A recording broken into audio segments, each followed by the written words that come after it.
quick question before the meeting starts.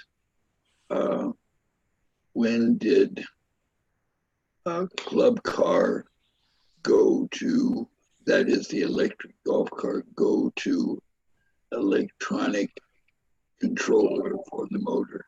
Does anybody know? When did what?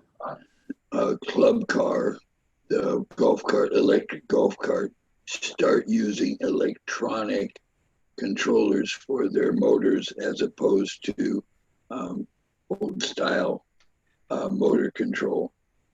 Got a friend that's got a problem with one, and it's certainly not the topic for this meeting, but if you know anything about club car, I would appreciate hearing. Yeah, that I don't know. Okay. Eric. Yeah, that's me. Yeah, you're a long ways off. I am. A couple of your guys came to a Vancouver meeting, Oh, cool. so I thought we'd drop in. So what do you got there? Well, the blue car is my new Kia Soul. I bought it in January, Oh, nice. just in time to not drive it. And then the gray one is the Toyota RAV4. Mine's a 2002. Wow. And it's still getting like 80 miles to charge. Excellent. About the same as a 5 or 6 year old Nissan Leaf. So you say the Kia Soul you bought, and then after the virus, you couldn't drive. There was no place to go. Well, I just haven't been driving. I'm old and fat, and chemotherapy makes me vulnerable. So I haven't been out too much. Oh wow! Well, I'm sorry to hear that. Yeah. But we use kilometers here, but my odometer turned over 5,555 kilometers yesterday. Yeah. Right. Wow.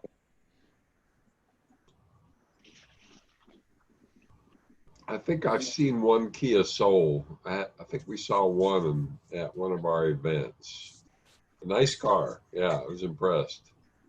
I really like it because, well, when I was working, I always used full-size vans. When I owned a van, it was usually a Ford, and when I worked with them, they were usually Chevs. So I would just open up the door and throw stuff in. So Teslas are kind of not so good at that. You can't put a sheet of plywood in or anything like that. Right. At least the Soul has a back door, and I can put stuff in it. Yeah. And it's significantly cheaper than the Tesla. Absolutely. Yeah. And what kind of range are you seeing? Oh, I got to translate. No, it's okay. They say 250 kilometers is Okay. the supposed range, but from what I'm getting and what other people have said they were getting, it's more like 300. Okay. Yeah. So I live on Vancouver Island, Canada's big island. And so for me, a long trip is 200 miles, right?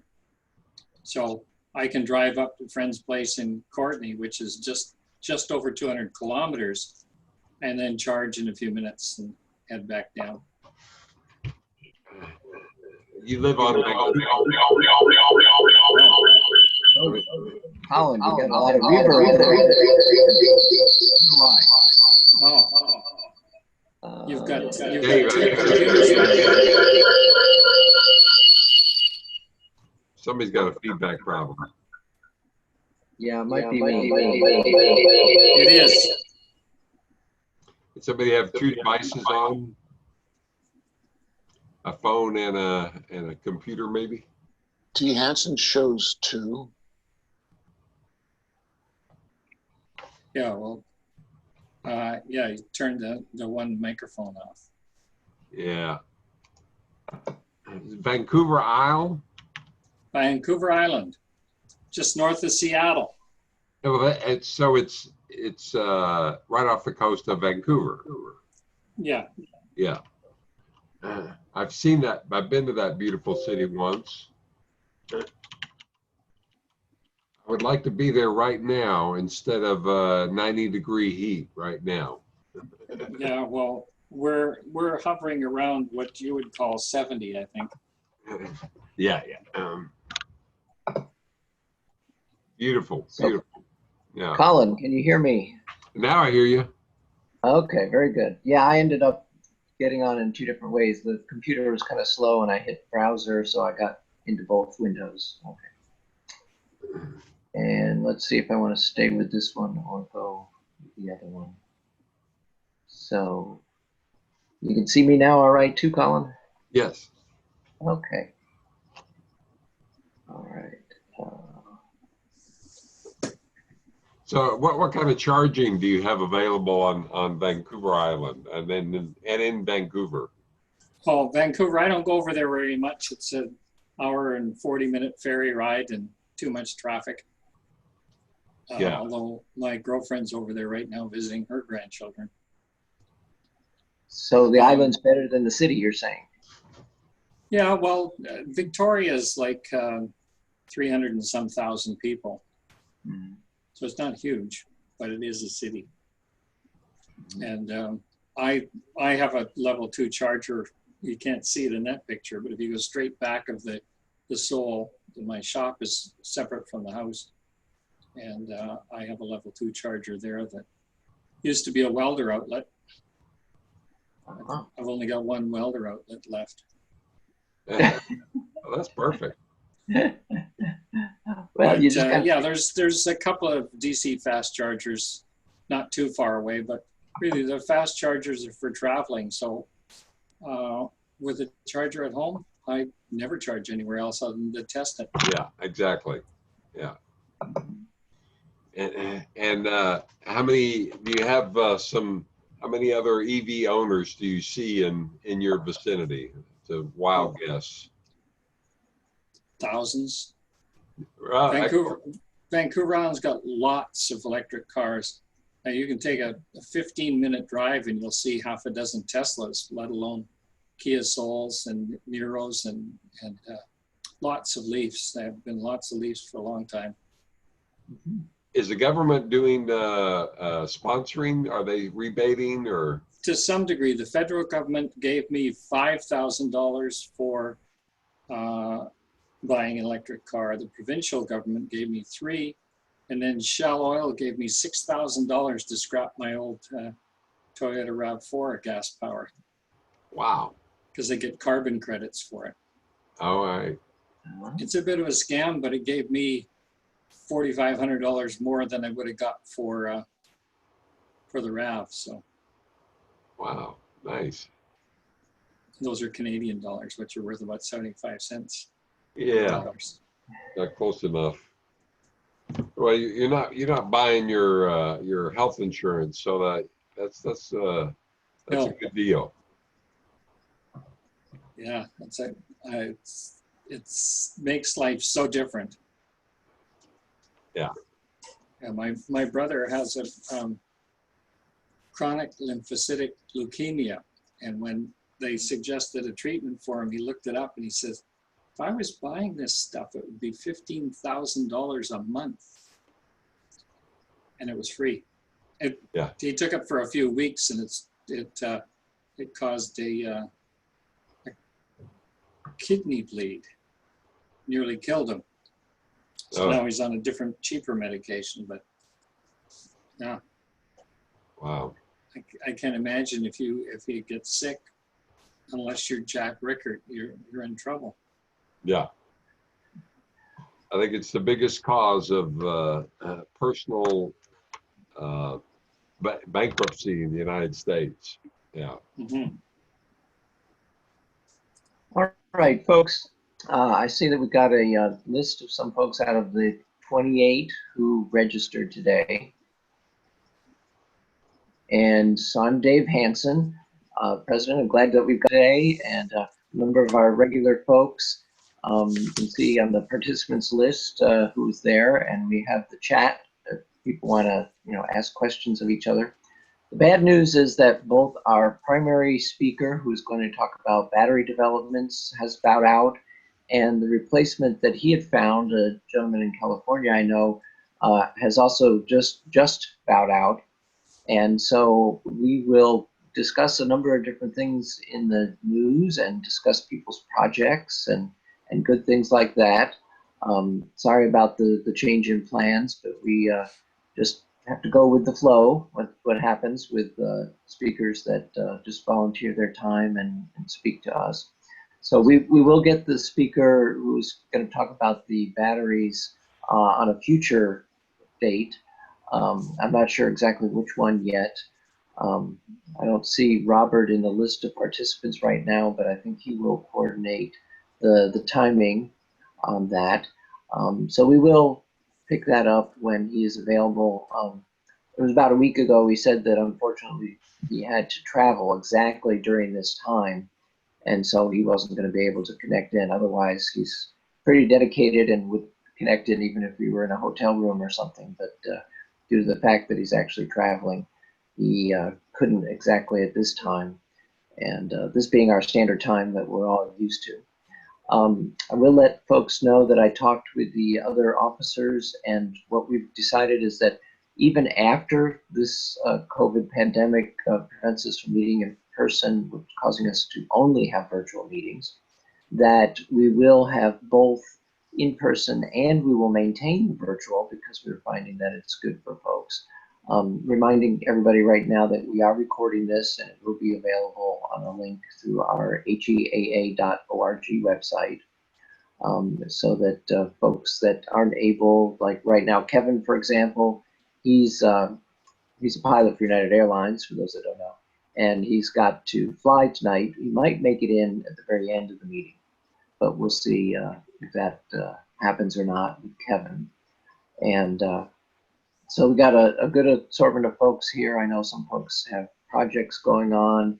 And I talked a little bit with Jason via email before this meeting. So for those that don't know Jason Rapp, he has been doing great things to help all of us electric vehicle drivers. So working along with a gentleman in Sweden on what's called A Better Routeplanner. So some of you folks may have already used A Better Routeplanner. So it came into development because of shortfalls in some of the other products that were out there. And Jason, are you there and available right now? Yeah, I am. Can you guys hear me okay? I can. Cool. Do you want me to just talk about what we've been doing and stuff? Yeah, that'd be great. Right. Cool. So I've got some exciting news on the development side of things. So we've actually just started hiring some folks, and we've got like actual paid developers working on the site now. It's not just me and Bo volunteering our free time. We just hired a guy who's actually knowledgeable about the language the app is written in, as opposed to us who are, hacking away at it. So hopefully we'll get some really good features coming and fix some of those long-standing bugs we've had. So that's pretty cool. I'll just mention real quick that there's both a free version and a paid version, correct? So that yes, for folks who want just basic implementation, they can go on the free version. But there are some things that I know cost you all to put into the product, and so that's why you decided to also generate a paid version. I think that's very reasonable. It allows people to choose which way they want to go. Yeah. So let me share Google Chrome. And let's see, you guys can see that now, I think. Yep, I do. Cool. Yeah, so like you mentioned, we've got some paid features now. And we are, at the moment, these are just the features that cost us money to provide. So, for example, if you go in the settings and you see this real-time weather toggle, or much cooler than that, you go on a plan, you'll see these here's the weather, the wind, and the sun and rain. Right now it's all sunny, but there's a decent tailwind if you were headed out that way. So we add the real-time weather, and then of course, going through downtown Houston, there's a little bit of traffic, so we've got real-time traffic in there too. And both of those services cost us money for every plan, so we have those under premium. But I think since the last time I talked about it, we've added a lot of really cool features for everybody. So you guys have, I think we talked a little bit about calibration before, where as you drive, if you've got live data set up, we learn your particular car model. So whatever you've done to your car,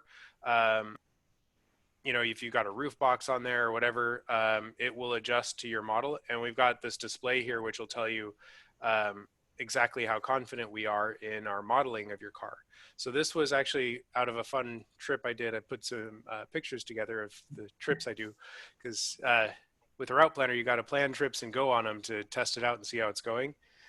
So we actually rented a tent trailer with AC, because we went a couple weeks ago.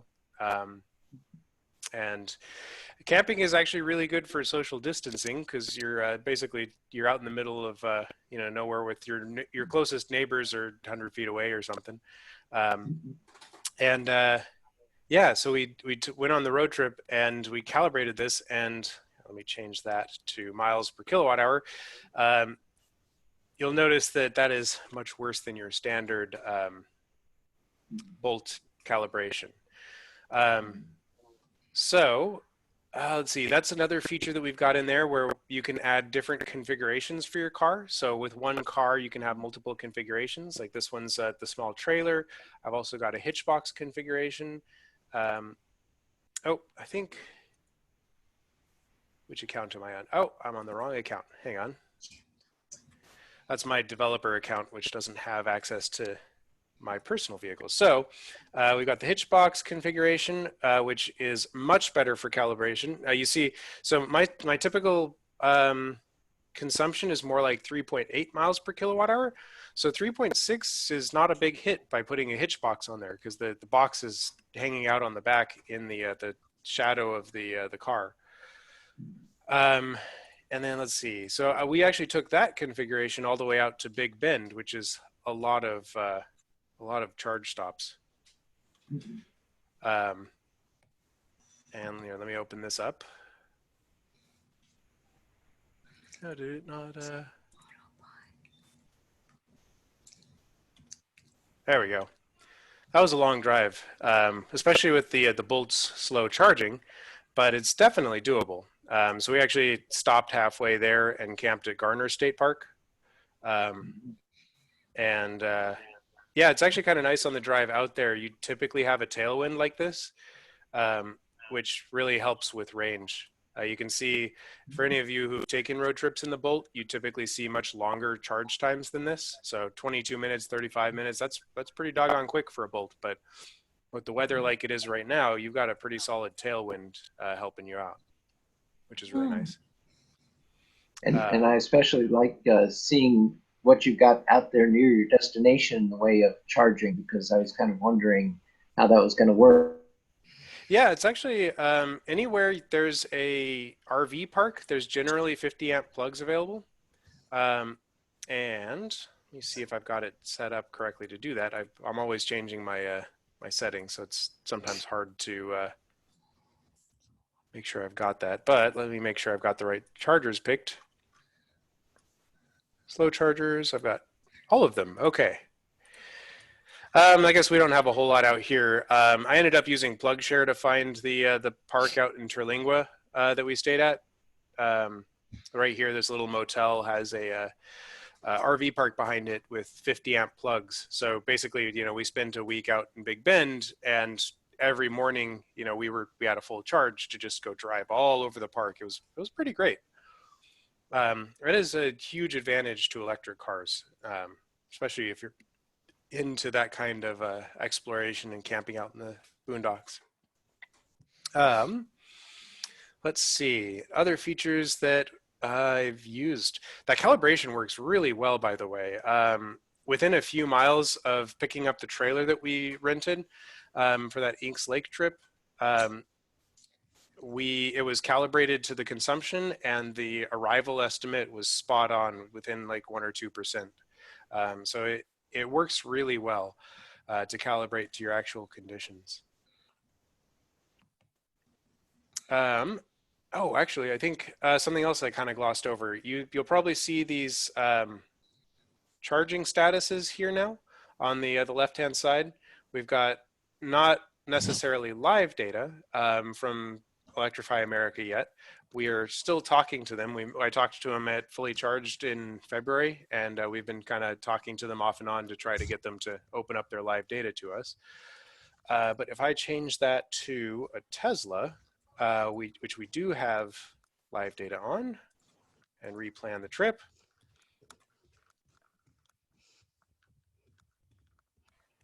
you will see. Hey! Where's Daddy? Hey. So you'll see we actually get live data. So the green stalls are working and the red stalls are in use.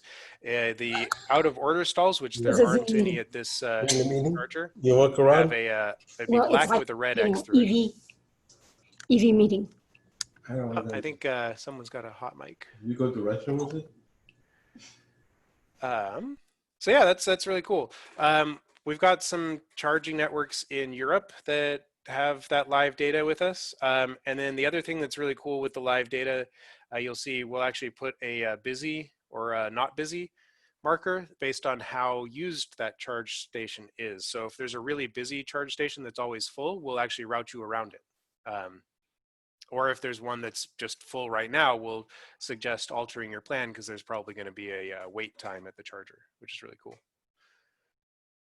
Let's see, what else is new? We've got a couple of just useful comparison websites.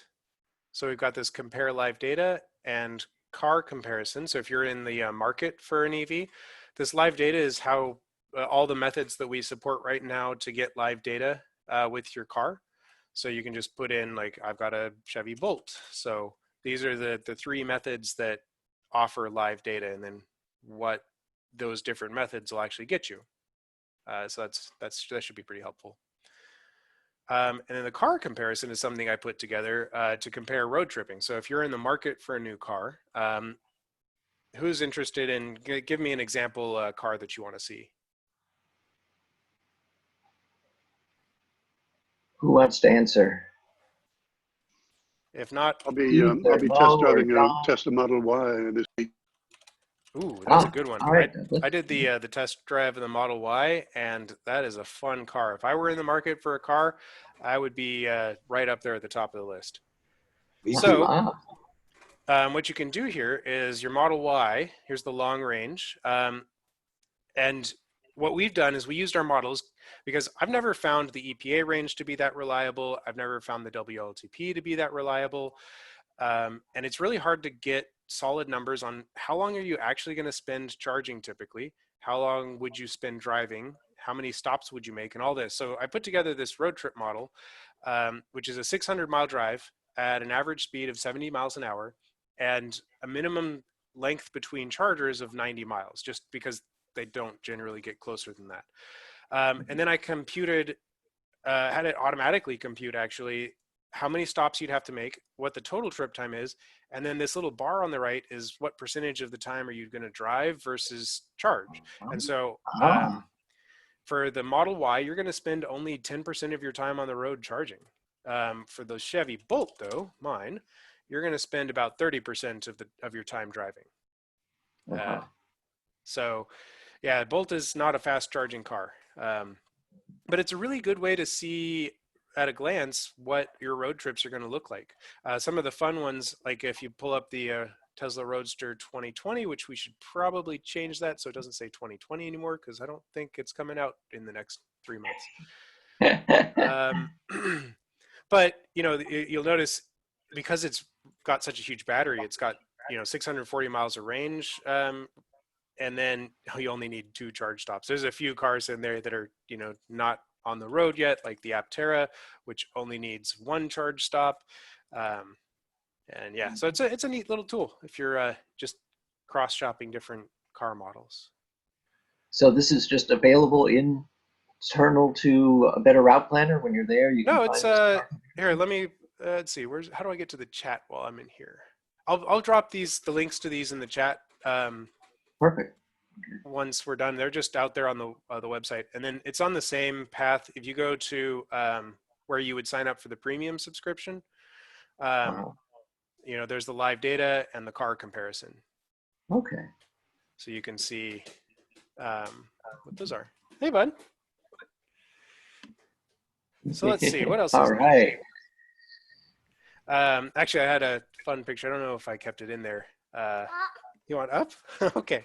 But yeah, he likes the trips too. We take him, and he likes to pull the car in and out of the garage. Yeah, that's Daddy's black car, isn't it? Mommy. Yeah, and that's Mommy's bike. So you let him pull the car in and out of the garage? He sits on my lap while I pull the car in and out of the garage, and he really enjoys it.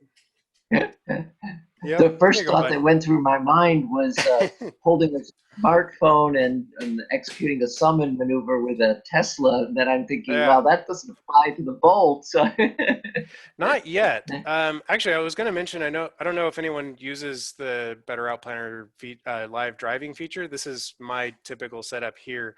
I'll use Google Maps on the main screen, and then I'll have Better Routeplanner with the driving chart up on the smaller secondary screen to give me my arrival predictions and state of charge and all that while I'm driving, which I actually have gotten to a point where I typically have my arrival charge somewhere under 10%. And then with the driving chart, I can actually kind of adjust my driving style, you know, adjust my cruise control speed to make sure I'm going to make it with enough charge. And so it's really nice to have. And actually, if you guys are interested, I'll do one more thing, which is we added the ability for ourselves to, is it not going to remember my password? Hang on. Let me stop sharing for a second. I want to make sure. We have the ability to play back drives. And so if you guys are interested, I can show you what the driving mode looks like in fast forward. Yeah, that sounds interesting. Let's see. So let me share my screen again. So while you're doing that, I'll just mention, since we've had a few more folks sign in, that we unfortunately do not have either our primary plan speaker or our backup speaker, as they both bowed out today. So we are talking about a lot of other interesting things about EVs, and right now we're talking about A Better Route Planner and all the new good stuff. It's like, wow, it does a lot more now. With Jason. Hey, Jason, this is Emma. Yeah. Unfortunately, I joined late because I made the mistake, as 3 other people did, is use an old link to join the meeting.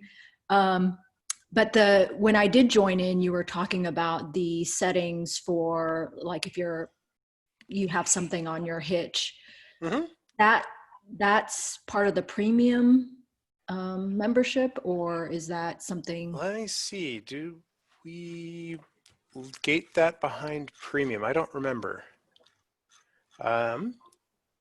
Sharing. I think, and I'll double check this once we finish. I believe we keep that available. You just can't have more than one car on your account with if you're not premium. Oh, okay. Yeah, and unfortunately, I missed a lot of what you were talking about. So maybe some other time I'll touch base with you. Okay. Yeah, I absolutely don't mind. So yeah, this is what the driving mode looks like. This is one of Bo's drives in Sweden with his Model S. And so the web version's a little bit less nice looking on the map because we have different map available to us on mobile. We can actually use the built-in Google Maps or Apple Maps. And then you can see as he's driving, I think on this one he's got a ski box on his roof, and you'll see it's actually adjusting the plan a little bit. It started out low, so I think I've run this plan before in the recent past. So it already started out with a low consumption value, so at 2.7 miles per kilowatt hour.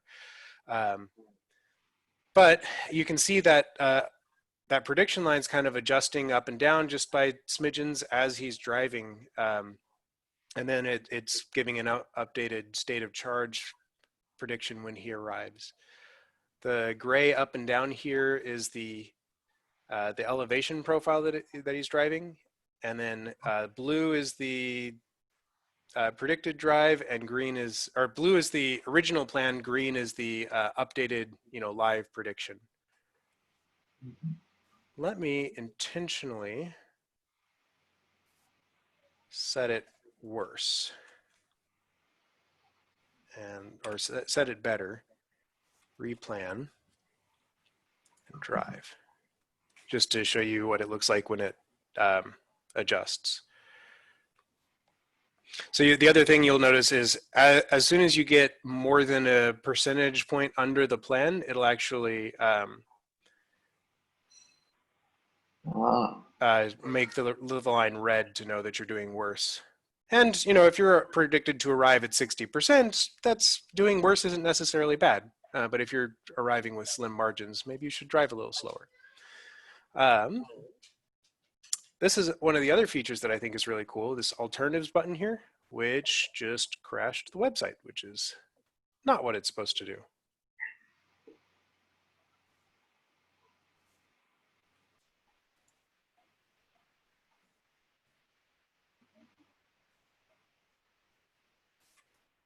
All right. Oh, I didn't start the debug telemetry. Standby one. Okay. So we're going to enter driving mode.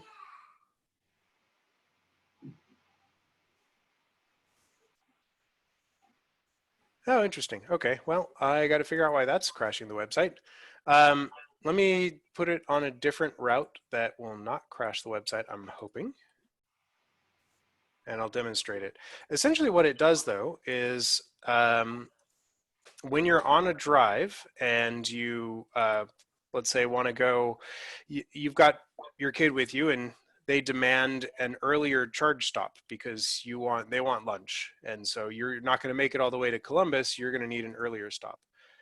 And it's going to replan. I'm hoping that gets me close enough to the route to figure it out. There we go. Okay, so when it works like it's supposed to and doesn't crash, you get charging alternatives. So this is your best option. Obviously, that's the one we planned to, and it tells you when you're going to arrive there. But your second best option is to stop a little earlier in Houston, and then that's going to add 9 minutes. Your third best option is this Walgreens, the fourth, fifth, and so on, and it'll give you a bunch of different options for where you can stop. Or if there is a possibility of driving a little slower and skipping a charge stop, it'll also present that alternative here. So it's a really nice feature to use on the road.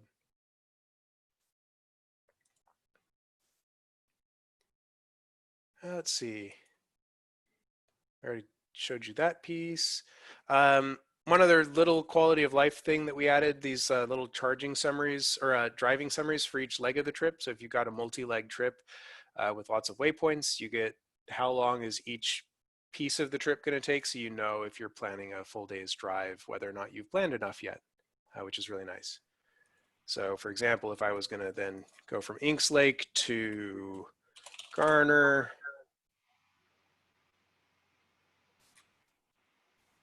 and then back home, let's call that 7 kilowatts to 100%. Oh yeah, you guys have probably seen this feature. We've had it for a long time. You can input arbitrary charging if you know there's charging at the location you want to stop. Oh, but we actually have Inks Lake in our database, so I guess I didn't need to input it manually. So that would be if you're going to a relative's house or something like that. Right. That's not going to be on anybody's list. Okay. If they've got a welding outlet in the garage or something. So here you can see, here's the trip summary to Inks Lake, and then the drive summary to Garner, and then the drive summary home. So you can kind of see if each day's drive is a reasonable trip. Mm-hmm. Very good. Yeah. So Electrify America, are they making good progress in getting chargers that are available to the Volt? Yeah, I have not had an experience in an Electrify America station that I haven't been able to charge. The worst was actually this one here in Beaumont. We stopped there on a trip up to Sam Rayburn with bikes on the back. And these chargers here, I went from charger to charger to try to find one that would start, and they ended up having to reboot one of them twice to get it to work with my car. I don't know, they must have been having some real problems. But that was the closest I got to, I am not going to get to charge at this place, so I just have to hoof it. But no, so far I haven't gotten to an Electrify America charger yet that doesn't have at least one working stall, which is nice. Very good. So yeah. And I've read a lot of different things, but not Electrify America's plan right now. How many more are they going to be putting out there? So right now, I think what they're doing is they're kind of filling in around metro areas, because a lot of people are buying EVs and they don't necessarily have home charging. So they want places like the urban superchargers that Tesla put out to charge. I'm really hoping they fill in some of these gaps, like, going across this gap through Lufkin and Nacogdoches would be really nice. There's a lot of gaps between the routes that they cover that would be really nice to have some charger coverage.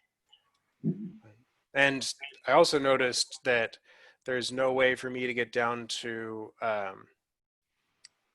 to SpaceX's launch site down here at Boca Chica. There is a single stall 24 kilowatt fast charger in Corpus Christi at a Harley dealership, but that is not quite good enough or reliable enough for me to want to take the trip down there to go see SpaceX hop their starships. Yeah, and something I just found out yesterday, folks on Padre Island can actually see what's going on at that launch site.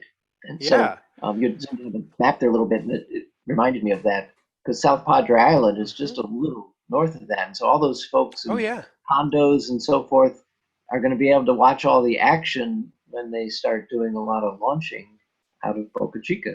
Yeah, in fact, right down here, there's actually a big RV park with lots of plugs, and you can see there's all kinds of slow charge plugs, destination chargers and the like down here on South Padre. So, if you've got an EV and, if you've got a Tesla specifically, because they've got fast chargers that get you all the way down here, then definitely pop down there. I've got relatives that winter down on South Padre, and they're always sending me pictures of the progress, which is pretty cool. Okay, very good. Yeah, I just never realized it was that close. I was kind of thinking that Boca Chica was remote, but it's not that remote. Yeah. Let's see. Oh, one other feature that have I talked before about the historical drives feature? I don't remember that. Let me see if I can pull one up. So this is kind of a fun one. that we added. It's a premium feature because it costs some money to store these for long enough. But oh yeah, that's all the drives we went on at Inks Lake. Let me find a different one. We drove out on Saturday, so that'll have some good stuff. So this will actually store your drives. If you can turn it off if you want, obviously, but you can go through and see, I drove from Katy out to Columbus, and here's the state of charge and the elevation, or here's my speed profile, or the power draw from the battery while I was driving, which I think is a pretty neat thing. Yeah, all very useful things. Yeah. We're going to work on expanding that a bit to include, like year round trending, so you can see like what your efficiency do over the course of the year. Or we've also started adding a state of health estimation. So what's your battery degradation doing? And so we'll present that to you, and you can see that over time and all of that, which will be pretty cool. Okay, so you can even use the data to see about battery degradation on your vehicle. Yeah, so for the Bolt, we get a battery capacity estimate. So you'll see mine is at 59.9. That actually varies throughout the year, which is interesting. In the winter, it actually cordons off a few extra kilowatt hours for protection. But in the summer, you get full capacity, which is kind of interesting, backwards from what I expected it to do. But I think with the battery management, it can keep the temperature in that happy region better. But we're actually using the amount of power that you draw while you charge to figure out what the actual capacity of the battery is and how that changes over time. Okay. And for your Bolt, have you seen a change? Because I imagine you've been monitoring this since you've been able to. No, like I said, it drops a little bit in the winter, but it's gotten back up to 60 kilowatt hours every summer so far. So I've got that 0.1 kilowatt hour degradation. It's 59.9 instead of 60, but it's been really solid. Okay. Yeah. And that could just be in how many bits of resolution are being used to generate that number, whether it be 60.0 or 59.9. Yeah. It did say 60 at one point, so it does have that level of resolution at least. But you're also seeing the capacity change, you said, between summer and winter, which you see it go down and then come back. So it's, in my mind, not true. It's not the battery itself, it's the environment that the battery's in that's causing it to have lower capacity in parts of the year versus, you have to judge it at the same time of year to see whether the battery itself has had degradation. Yeah. Yep, and that's what the car is reporting as its capacity, not what our calibration's outputting. Okay. So yeah. So other questions from folks for Jason? I know a lot of you folks like to dabble in different things, and so I could see Jim Thompson or Keith or John, or I see that Kevin, you've made it on now, and Fred and Steve Hanrahan. So any of you folks that have questions for Jason, anyone who's just come on, we do not have our regularly scheduled speaker. So this is Keith Jason. Hey, just to give you some feedback, I didn't forget about you when we talked about trying to do this thing to Canada to go Manitoba. Oh, yeah. This COVID. How's that going? I would be up there fishing right now, okay? But, well, Manitoba is probably pretty good for social distancing, so if you can get there safely. The U.S.-Canadian border is still closed, dude. Oh, that's right. I forgot about that. Yep. I can't get across the border to do that, so I'm kind of stuck in between Houston and Florida right now. So yeah. Even if you did get across, you'd have to quarantine for 14 days, I think. Yeah, well, I wouldn't mind if I go out there and go fishing for 14 days. I could be quarantined.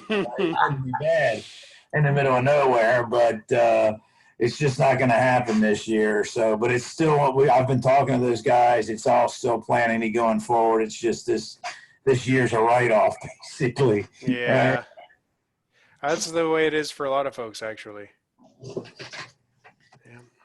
Okay. It looks like, Jason, there's a question in the chat. Oh, yeah. How do I see the chat while I am sharing my screen? At the bottom, if you move your cursor to the bottom of the screen, do you get a bar with a number of choices to click on, including chat? You hover over the bottom of the screen. Oh, there it is. Okay. Cost of charging for camping trip. So let's see. So I really like Electrify America, mainly because they always have a lot of stalls at every station, which means that even if one or two are out, it's a very safe choice. You're not going to, it's a really low chance that you're going to arrive at a station and not be able to charge. With their Pass Plus, I think it's called, it's actually quite reasonable.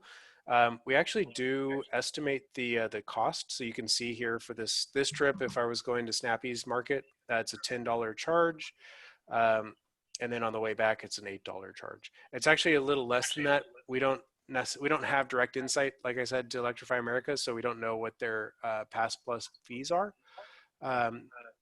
So with that, it's actually going to be a little less. I think it's more like $6 and $4 for this trip. For the camping, it's actually included in the cost of the campsite. Most campgrounds around here have plugs because everyone likes to use their AC in the summer. So it's really convenient. You pull into the campsite, you set up, you plug in, next morning you're full. It's really nice. And a lot of campgrounds are 240 too. With the yeah, the 50 amp, that's actually one of my annoyances with the Bolt. The 50 amps are great because they're 240 by 50 amp, so you get full charging speed. But the Bolt, Chevrolet limited it to 12 amps when you're charging on 120 volts. And the 30 amp plugs at campgrounds are 120. So you're limited to 12 amps, even though you could get double that on a 30 amp plug in a campground. But pretty much everything around here has the 50 amp 240 volts, which is really nice. Good. I'm sorry, I just got back from my bike ride and just joined, but so you guys are talking about charging stations and stuff? Yeah. Out near where I work, it's you're mostly from Houston area, most of you guys. Out west of Katy Mills Mall, or around Katy Mills Mall just west of there. On the other side, there's an HEB, and they've put in, it's something like 13 or 14 Tesla superchargers. Oh, nice. They haven't, they're not open for business yet. Like I go by there to get groceries, and they have construction tape around them, but they've been building them for a little while.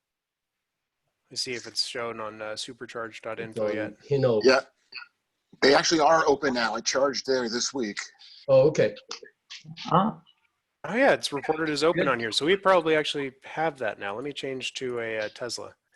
One of our primary sources for Tesla chargers is supercharge.info. Yep, there we have it. So as soon as it's reported there, it looks like there's 2 people charging there right now. That's awesome. Good. That's a nice spot. That parking lot doesn't get very full. Have a smash burger and a Whataburger right there. That's awesome. Aha, okay. That'll start getting used a lot now that it's open, I bet. Yeah. Yep. And you guys might remember we had a feature that we talked about a while ago with exactly that kind of thing, where you can tell the planner to find you places with good food or hotel next to a charger, that kind of thing. We're actually pretty close to a version of that we're happy with, so you can expect to see that coming out sometime soon too. Okay. Other questions for Jason from folks? I got a question. Sorry for joining you so late. Jason, with COVID affecting everything, has COVID had any adverse effects on the spread of charging stations or the progress or lack thereof in expanding infrastructure? And so I haven't seen a lot of delay in the expansion of the infrastructure, but when I've taken little trips just to test stuff out on the app, I have noticed that the chargers are offline more than they were when people were still driving a lot. And I think especially for the non-Tesla chargers, without many people using them, they don't really check into the server until you actually try to check into the server. So, when you try to start a charging station, it checks in, and then that's when your issues are discovered and they get fixed quickly. But when it sits for weeks, you don't find out about the issue because no one tries to charge them. So I think that's had a big impact. Once people start driving again, or I will bet there's a lot less issues at the non-Tesla chargers. Okay. I noticed on the second thing, I noticed that I went to Baybrook Mall the other day. They've got some free chargers called Volt, V-O-L-T, if I'm not mistaken, and it's all free and everything. You just pull up, and it's. I pulled up my Volt to it, and no problems. Nice. Yeah. That's awesome. Yeah, there was a question in the chat about being stranded when I pulled up to one that doesn't have any working chargers. I think I mentioned this earlier, but this Beaumont charger was the closest I got to that. Little pro tip, if you've got a Chevy Bolt with a B, if you have a charger that doesn't want to start, you can actually lift up the handle of the charging cable, and kind of put some upward pressure on it, and it'll sometimes help it start more reliably. Hey, Jason, I have a question. This is Kevin. Yeah, go for it. Hey, can I change my email address once I've got an account? We don't have a way to do that in the UI, but if you email me, I'll take care of it for you. Okay, I'll email you. I want to sign up for the premium feature. Yeah, totally. And yeah, let me know if you guys are interested. We've got a so depending on any of the people you follow, I think like Tesla Bjorn has on YouTube has a code that you can put in to get a discount on the premium. I guess we should probably have our own code that we can give out for discounts on the premium, especially since you guys are part of the Houston Electric Auto Association. It really helped get this thing moving. That'd be a nice little perk. That's something you can make available to HEAA members, Jason. Yeah, I'll ask about that. I haven't been involved on the billing and premium stuff. Honestly, it'd be easier for me to just go and futz around on the server and figure out how to give it to you guys all for free. But I'll ask about a discount code. Well, I think I'll wait. I think I'll wait before I sign up then. Definitely. So now there's so many things that people do, just on their own time and stuff. So you'd mentioned the fully charged back at the beginning of February, and of course a lot of people went out there and talked to a lot of the public that was out there, just on their own dime and stuff. So lots of folks do lots of things to help others out. So, speaking of, we did actually get some fun leads out of there, and we've got stuff in the works with some auto manufacturers, which is really cool. Yeah. So we talked to Rivian while we were there, which was really cool, and we put in a proposal with them. So fingers crossed that goes through. Really excited about their cars, by the way. I don't know if you guys saw them at Fully Charged, but very cool cars. Well, they were out there kind of front and center, so if folks made it there, they most likely would have seen them, I would think. But of course, not everyone could make it out there in February. But yeah, they've got some really cool plans. Especially, I really like that they're putting chargers out in the middle of nowhere. They're calling it their adventure network.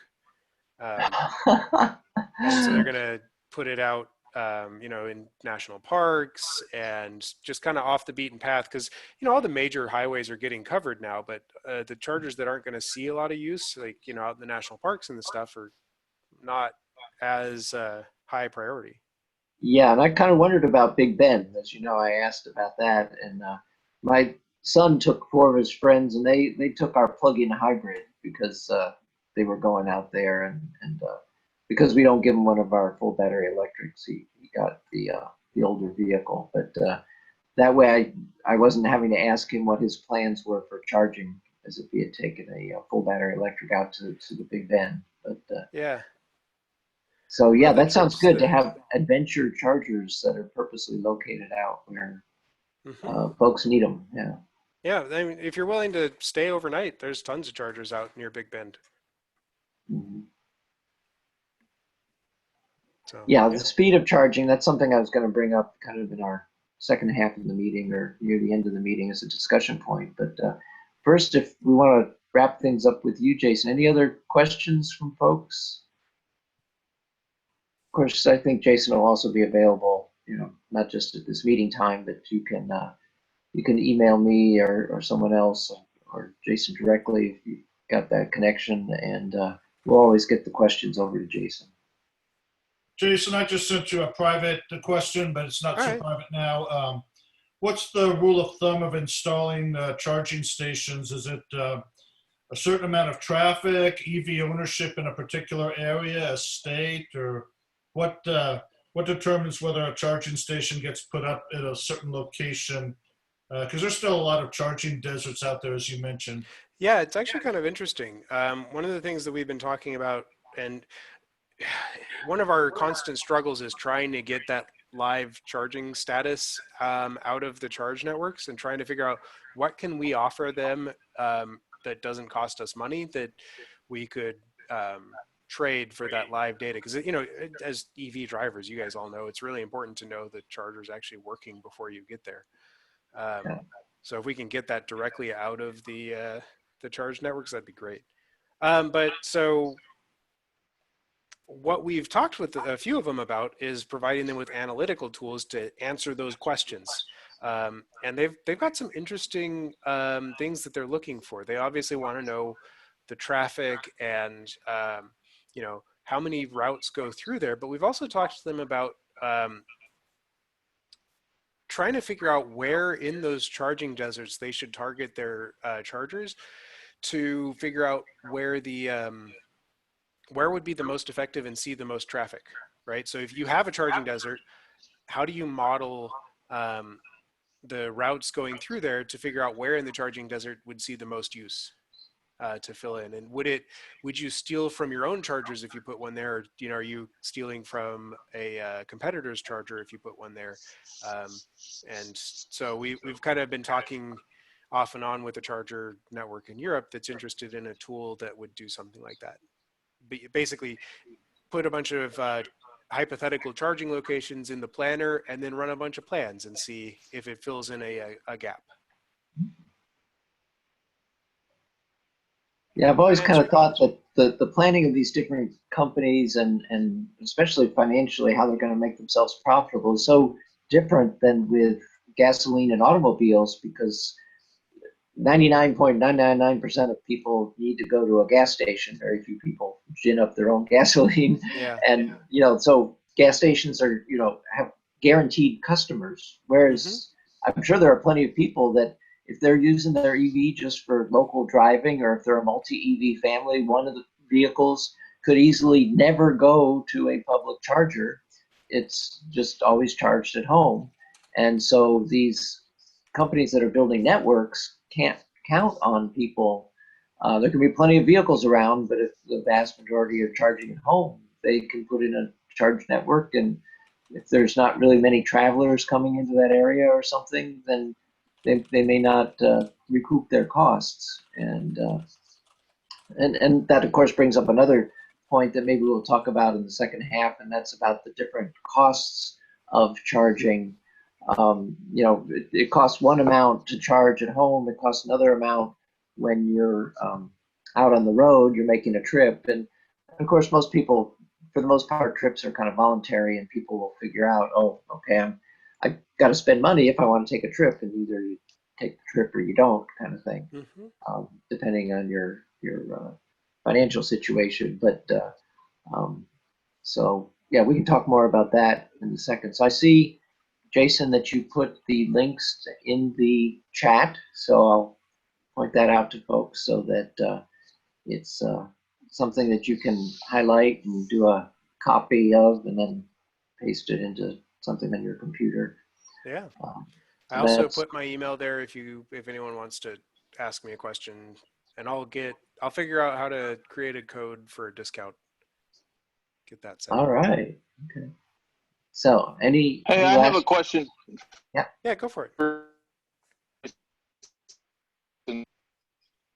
Jason, have you looked at the request for information from the city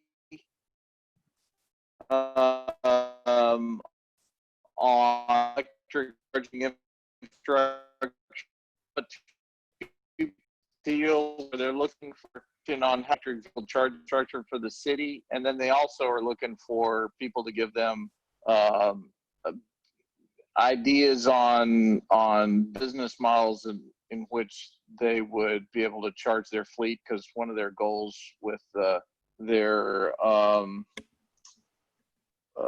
what do they call it, the carbon free plan, they don't call it carbon free, but I'm drawing a blank on what it's called, that they announced that cities are writing up this climate action plan. Mm-hmm. The climate action plan has a goal set to have 50 or 100% of their small vehicle, or as much as they can, non-emergency vehicles to be electric or plug-in. Yeah. And they want to develop charging infrastructure for that. So I was wondering if you had looked at that at all. I sent that out to the group. I don't know if you got a chance to look at it, and I was wondering if, since you're kind of looking at it from a better route planner, but you kind of look at EV infrastructure, charging infrastructure. I wonder if you had any thoughts on that. So I don't know if I had a chance to look at that. I think it's a really interesting idea, and we've talked kind of hypothetically with some fleet operators about what kind of a service we could integrate. But honestly, some of the free features would be good enough for a fleet operator to use, assuming they're putting in charging at their own locations. It'd be easy enough to just say plug in a route that they need their car to drive for the day and do that. There's some stuff that, if we had a fleet operator that wanted that kind of a dashboard to see the status of their entire fleet, we could hook them up with live data and put it all on an account so they could see, like you can see, I've got all of my development vehicles here that, different developers' cars or different just test cars that I've got, but the same kind of interface could show you all of the cars, here's all the the different copies of my car sitting in my garage. All the different OBD dongles that I'm using. But, if you were a fleet operator, that same view would be really useful to you to see where your cars were, what their state of charge was. Pick that car, and if you have an operator out in the field who needs a charge, you could let them know, hey, by the way, you're probably going to need a charge stop. Here's a link to the charger, and you should stop in and have lunch, or whatever it happens to be. Yeah, because they're one of the part of their request for information on now have a EVSE network that is tied to data protocols, and they actually name one of them or two of them as examples, but it would be I think it would be, they just extended, they had the deadline for turning in information for tomorrow, the 7th, but they actually just added a couple of weeks to that. Oh, nice. I think to the well, the one that we see a lot in industry is OCPI. I don't know if they've already looked at it. The Open Charger Protocol. I'd have to go back and look at what they called it. I'll go see if I can find the email and see if they've already mentioned it. But that's coming up in pretty much every charge network that we talk to. They're using OCPI and OCPP, which is the project and the interface. And it's a really easy system to work with, and it's standardizing across the whole industry. So if they're putting in chargers and they want it to work nicely with other tools, that's the way to do it. Okay. If you'll look at that, and if you can't find it, let me know and I'll send it to you. Yeah, sounds good. I'd be interested in your thoughts on that. Okay. So Kevin, there was a couple of times there your audio was really getting hard to understand. I don't know if you have the ability to move your mic a little bit or anything like that. If you got more questions coming up. Well, I'm wearing an earpiece, so is it not clear? Right now you're perfect, but there were just a couple of times it was getting really buzzy and dropping out. I think it may be the Wi-Fi. That could be. Okay. So, other folks with questions for Jason before we switch topics? Okay, so folks that were on at the very beginning probably saw that we have Eric Jenkins, who's a member of the Vancouver, Washington, North of Washington, sorry, Vancouver, British Columbia, Canada chapter. And they have a lot of good folks there. I and a couple other folks were in on one of their meetings, and they've got a lot of good stuff going on. And I learned about Zoom rooms, which we may use in a future meeting. We find that we want to have some separate discussions and things like that.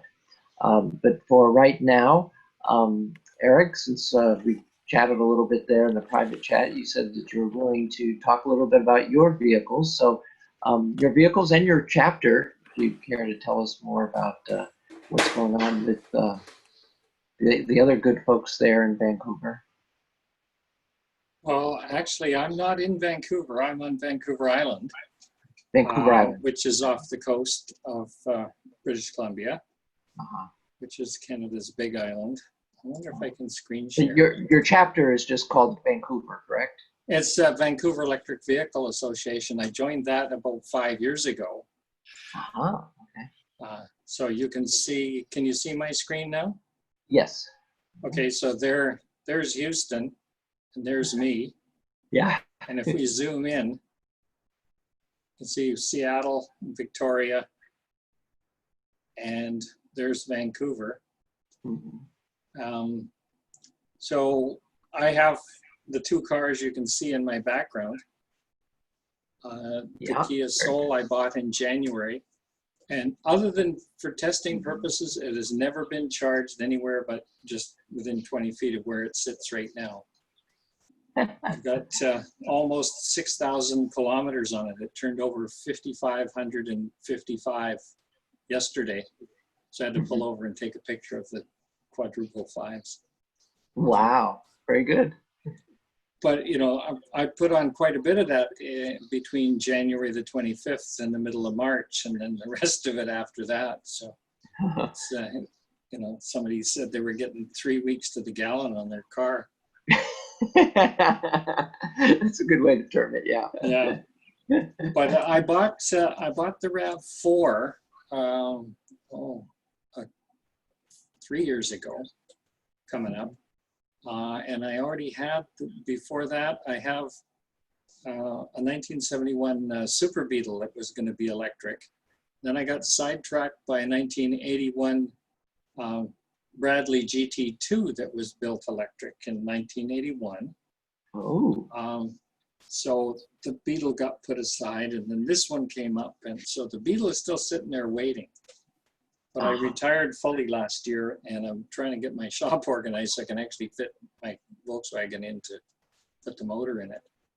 I have a friend who actually owned the RAV4 for a short time, and in that process, he bought another one to steal parts, discovered how to fix it without stealing parts out of another one, and got it going and sold it to me.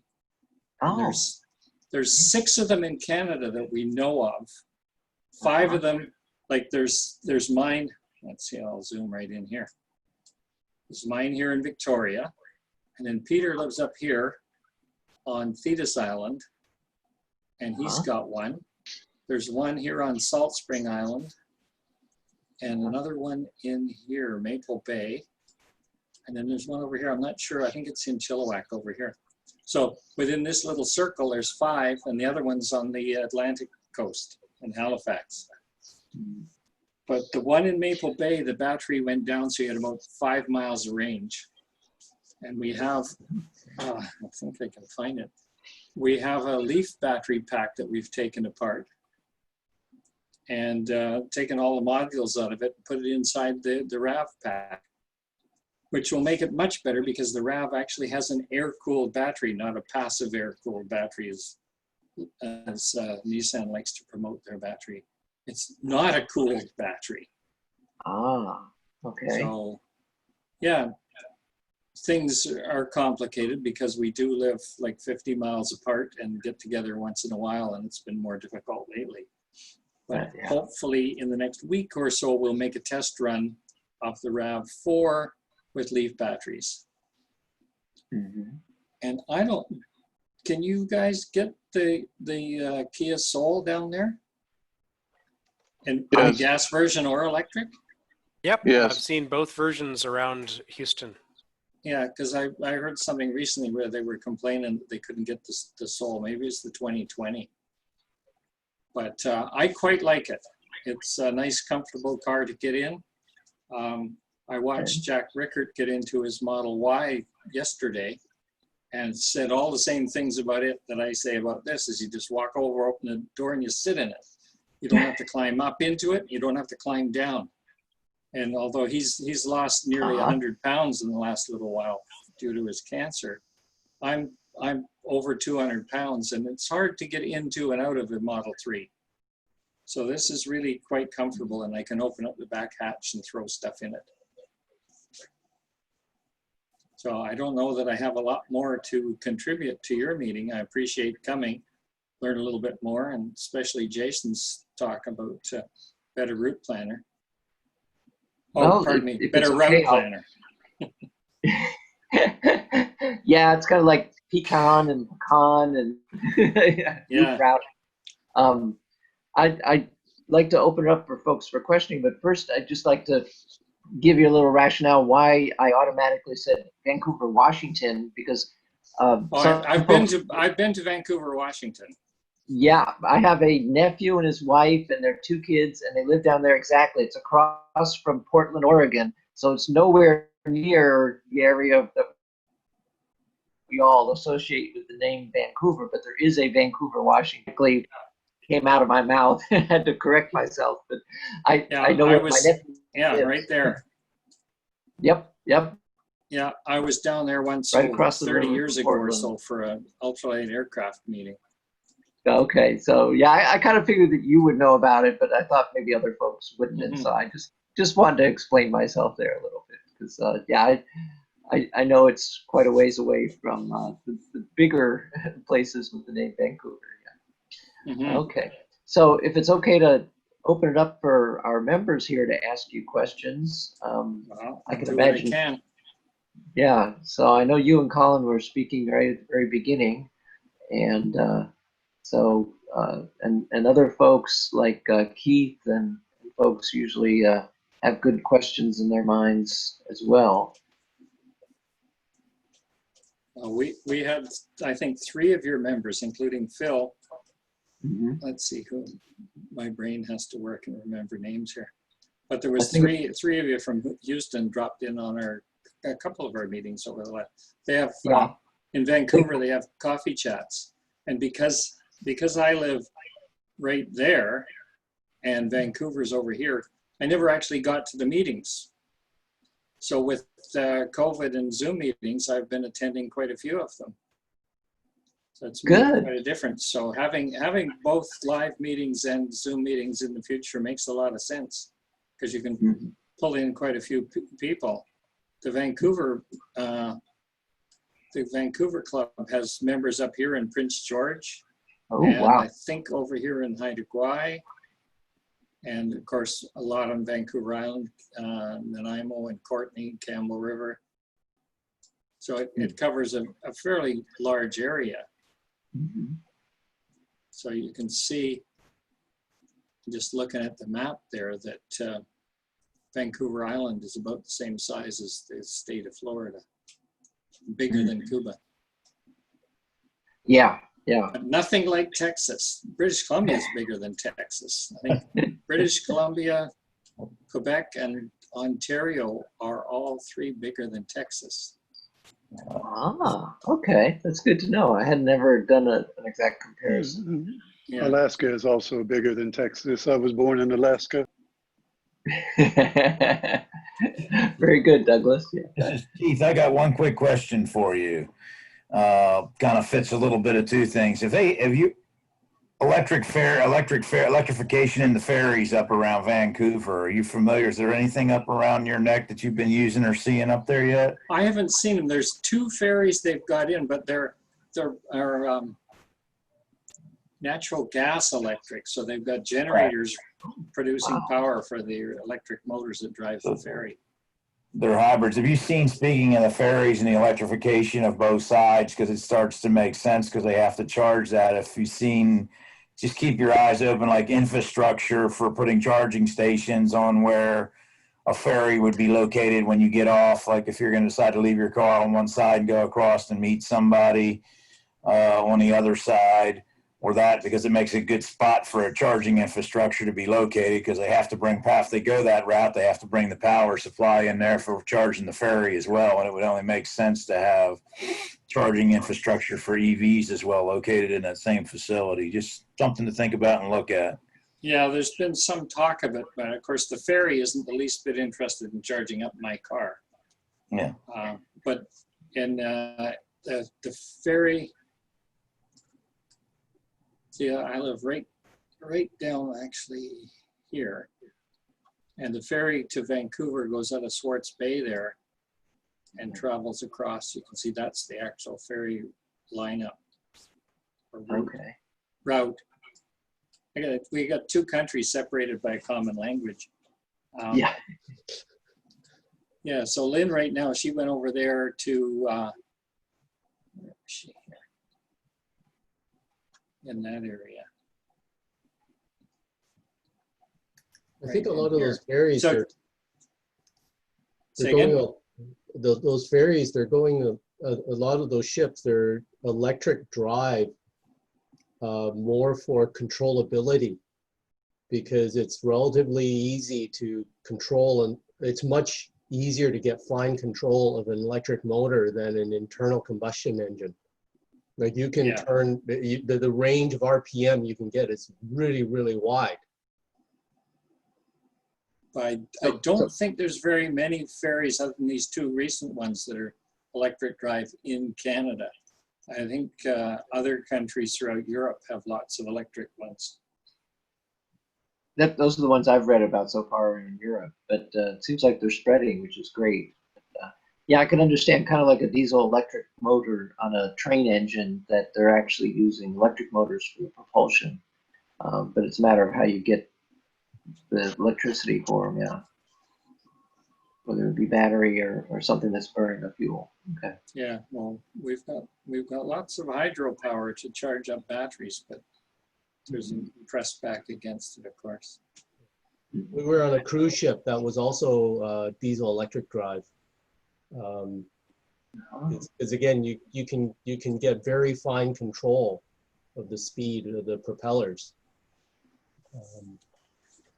Eric, how about buses? Have you seen any electrification of buses or other municipal type vehicles? Apparently they have, Bruce Stout was on for a while there. He's from Vancouver, and he was president of the club for a number of years. He was looking at the ones in Vancouver. And Victoria's talking about it. We're doing another study. We're great for doing studies. I think it hands a lot of money to consultants to come up with stuff where, I think there's one city in China has more buses than 3 of the other biggest cities in the world, and they're all electric. Yes. And Vancouver. So you don't really need to study it very much. You just need to see how it fits in and where to put your charging infrastructure. Right. The city of Vancouver actually has a network of electric buses from when I was a young child. Yeah, the They trolley have overhead buses. lines, and Yeah. And they have small batteries in them. They can drive like a couple hundred yards. yeah, So they can those are for disconnect and reconnect. Yeah. It's Keith again. I was just doing a little research while I was here on the back end for what's going on. If you get to make, I guess there's two up there in their hybrid configuration with diesel power to charge batteries. I guess it's a service. They just started service in June from Texada Island Powell River route, if that means anything to you. That's the first one of 6 known as the Island class ferries, which are basically diesel electric right now, but they are built into that design to switch to all electric once the infrastructure is built to be able to charge them adequately. So just something to think about. That makes perfect sense. Particularly there's I forget how many different routes there are for ferries in the area. Something like 15 different ones, and most of them are short runs, like half or 3/4 of an hour. So if you got a sufficient battery, you could charge at one end. You know, while you're loading and unloading, you charge up, and then you just do that again. And maybe change the schedule a little bit, but it's entirely possible, unless you're opposed to electrification. It seems to me. I think so many people are opposed to change. Yeah. Well, you actually have the ability to go one step further if you look at the business model and what some people are looking at, that, you know, if you're taking your car on there and you need a range, that they could actually sell you, you get your ferry ride to pay, and you could also charge your car while you're going across on a ferry as an option too, because that helps generate more options of revenue for a ferry than just doing that from there to offset their fuel costs to do that. So you can actually have a mobile charging station while you're driving across the water there. Mm-hmm. Yeah, I hadn't thought of that. That's a good idea, Keith. Yeah, it's in the works, and been people talking about it for what's going on as that fits. And you're really in the area from Vancouver, Vancouver, and obviously in Oregon and Washington, and that areas. A lot of these vessels are being designed and where they're going to go, especially up there. They carry like 300 plus vehicles, and a certain percentage maybe being electric, so you can do it. And then you can charge on board, as well as maybe being able to charge on both sides. When they add the infrastructure to both sides, that's a cost that they have to bear. And if you could have a way to generate revenue on both sides as well, it starts to make more sense in the business model. It's something that's in the works, and you'll see in the future. But you're in a neat area to really see where that technology is going to come on board. All right. This is Robert Sanchez. I sent you a private message, but I'll just make it public. How supportive are the governments, the municipal, provincial, and federal governments, with regard to supporting EVs, either in tax credits or government agency purchases of EVs, EV lanes, et cetera, et cetera? Well, we have HOV lanes on the mainland, not there's none here on the island, where you have to have at least 2, which I think isn't really high occupancy, but in the car, or be driving electric. I have a sticker from California on the RAV, and I've got a BC one too, which I just put on because I could get it, and then I've got one for the Kia Soul, but I don't get over there and need it very often, so I don't worry about it. But there is that little perk that you can drive in the high occupancy lanes. And when I bought my Soul, I got 5,000 federal money, 3,000 provincial. Plus, I got what they call the Scrap It program, which is sponsored by Shell Oil. So they get federal tax credits for taking gasoline cars off the road. So they gave me $6,000 for a $2,500 car. I have a question for Eric. Go ahead. Eric, this is Kevin Douglas. I missed where you were on Vancouver Island. Are you down in Victoria, or where are you? I'm at the southern end of Victoria, yeah. And if I can get to the right map, I can show you. Are you familiar with Harbor Air? Yep. Are you? Have you been following their electrification plans? Not closely. I know they did some test flights. They fly a bunch of the de Havilland Beavers, and their routes are fairly short because they fly, I think, Victoria, Seattle, and Vancouver, plus the Gulf and San Juan Islands. Yeah, they fly Nanaimo, yeah. I don't know Like if the I'm bar. on that right. They fly to Comox, Tofino, Victoria. So they fly to a bunch of places. So they're going through the Canadian certification process to be able to do it, and because they're using existing airplanes that are being converted, the process will hopefully be shorter than doing a new type of aircraft. They're hoping, I think, to just do like if you did a power plant change. So anyways, I didn't know if you guys had any more information on that, but you might want to keep your eyes and ears open to it because it's right up there by you. Yeah, well, it's I have flown in their airplanes. I've never got to actually fly one. Let's see, share screen, this map. So they're right down here, that's where I live.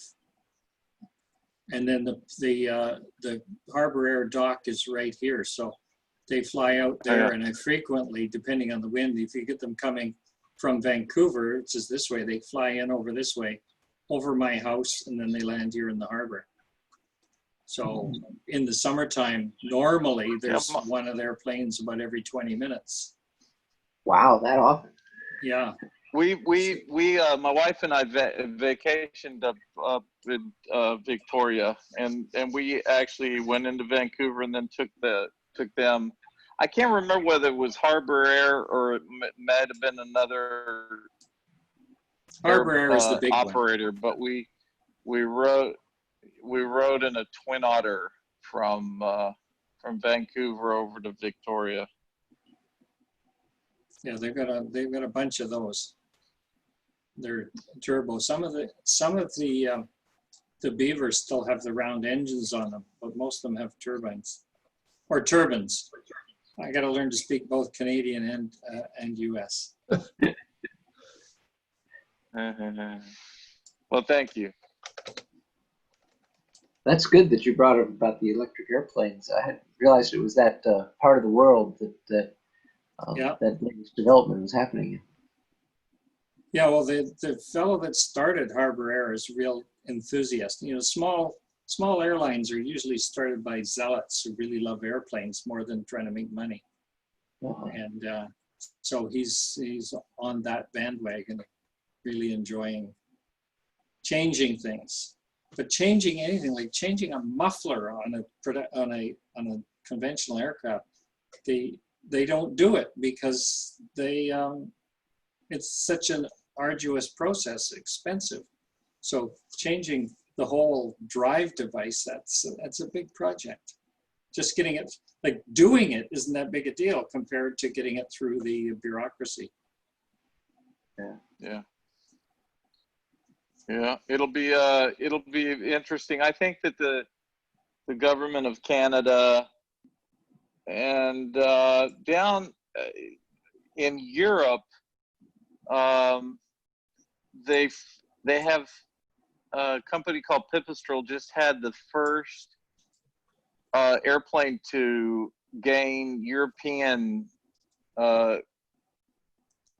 Aerospace Agency EASA, EASA, which is the equivalent of the FAA in the United States, and then whatever the regulatory agency in Canada is. But Pipistrel just got type certificated, the first airplane, first electric powered aircraft to get type certificated anywhere. Was just certificated in Europe by EASA. And I think that the regulatory agencies there's a lot of interest and frankly pressure to push the regulatory process along because of climate change and how the governments are really making these bold commitments to reduce carbon footprint. And so aviation is one of those things that is very regulated, and so the governments are very involved in.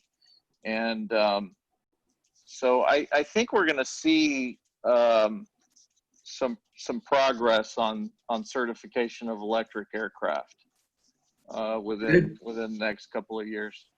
Good, because yeah, as Eric said, the certification stuff is always a long pole. So that's good that you're seeing some movement on the certification. Because I kind of wondered if that would end up being what would really hold back the electrification, is being able to actually get those planes out there and get passengers on them and so forth. Yeah.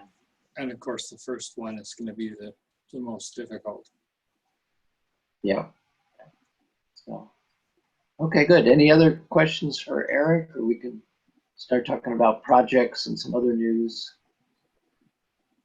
Well, thanks, Eric. I mean, keep thinking of things during the rest of our meeting here if you want to speak up about something that you think would be of interest to everybody. So I actually have a question for Eric. So I saw you had a RAV4, the old RAV4 EV. Is that the one with the Tesla drivetrain in it? No, it's the one before that. Oh, it's wow. The old one. Oh, yeah, I see it in your picture now that you're the big one. Okay, cool. Yeah. That's awesome. I haven't seen very many of those around at all. How are the charging networks in the Vancouver area? For my RAV or generally? For general public. In Victoria and Vancouver, they're pretty good. There's a lot of people in the area that can't charge at home because there's something like 40% of people live in hives of one sort or another, condos, townhouses, not so much, but condos and apartments and stuff. That there's a lot of push right now, and I think the provincial government is going to force landlords and strata councils to allow people to charge as long as they don't have to pay for it, like the person responsible. But right now, if somebody says, oh, I've got this condo here and I want to put in a charging system, and they just say no, and you can't argue it. Even if you say, I'm willing to pay all the money up front and pay for the whole thing, so it's just for me, no. But it doesn't make any sense, any moral sense. So there's been strong lobbying, particularly with the Victoria. I belong to the Vancouver Electric Vehicle Association, the Victoria Electric Vehicle Association, the Vancouver Island Tesla Club, the BC Tesla Club. So I got all this information coming in. But the Victoria Club has been strong lobbying because our provincial government is based in Victoria. So they've been lobbying to get what they call right to charge, where the landlord or the strata council cannot just say no. They can say, we won't pay anything for it. You have to pay for it yourself. But they have the right to put it in. So So there's you been belong to- some progress in that. Yeah, that just makes sense. But as you said, change is hard for folks. So you're a member of 4 different car clubs. So Victoria has its own right there in the street. Yeah. Great. Yeah. One of the other challenges is Vancouver. A lot of the people are renting out like a basement in someone's house. And so if you go and ask the guy who owns the house, can I charge? It's like, well, where am I going to put a charger just for you? And what if you leave in 6 months, right? So. Yeah, and I knew one guy. He was charging his car in the driveway on the plug in the garden, and the landlord wasn't exactly cooperative when he wanted to charge him a lot of money for the electricity, which was he had no way to monitor it. And even if you put on a, what do you call it, kilowatt to keep track of it, they wouldn't believe it because it's not hardwired in and they don't have control over it. You know, paying $20 a month for electricity is a huge amount. He'll make a profit on it. He wanted something like 50 or 100. A lot of the older neighborhoods, you don't have your own driveway. You just park on the street. Yeah. So that makes charging of any sort really problematic. So there's a company in Europe called Ubitricity that I think is a really interesting idea. I don't know if you guys have seen that. But they're making a product that can be installed in lampposts, and then you get a charge cable that IDs you to the lamppost, so you get billed that way. And then, you know, lampposts all have electricity, so you just plug in and it's street side charging pretty much anywhere there's a lamppost. And it's apparently a very cheap install because, you know, it's not real high power, but it basically lets you make your charging ubiquitous. That sounds great. Yeah. You know, there's a huge number of people in particularly the older parts of Victoria and Vancouver that they don't have driveways. You know, that they, like Lynn right now, she's over in Port Moody. The house is over 100 years old, her daughter's place. So she's got an Ionic, which gets like 220 kilometers, which is what, like 150 miles? So she was calculating, can I go over there, visit, do my touring around without having to go look for a charger? And she's probably going to be able to do it. But well, there's a tool that'll do all that calculation for you. Yeah, we use PlugShare. Yeah, me too. That's one of the main thing I use PlugShare for is to check in on user reviews and stuff, make sure that, you know, chargers are reliable. It's not something we do. Yeah. Well, and because my car does travel far enough that I say I have yet to charge it somewhere other than my driveway for need, only for testing purposes. So Eric, the main source of electricity is hydro in the area? Yes. And not so much solar or wind? There's more people are putting solar panels on their roof. Of course, if you get involved in electric cars around here anyway, the next thing that people do is they put on solar panels and charge their car. We've got 2 people that have, one couple and their 2 kids, they have 4 Teslas, and they have solar panels on the roof, and they're building this hempcrete homes. One in particular out in East Soup, they've got 2 Teslas and they've got solar panels on the roof, and the house is built out of these hemp and lime Lego blocks. It's stuccoed on the outside and plastered on the inside. The walls are like 10 inches thick. All right. So it's got a fairly low carbon footprint for manufacturing. It's very well insulated. They show holding a propane torch to it for an hour, and you can't detect the temperature difference on the inside, that kind of stuff. Any idea what the average cost for electricity is?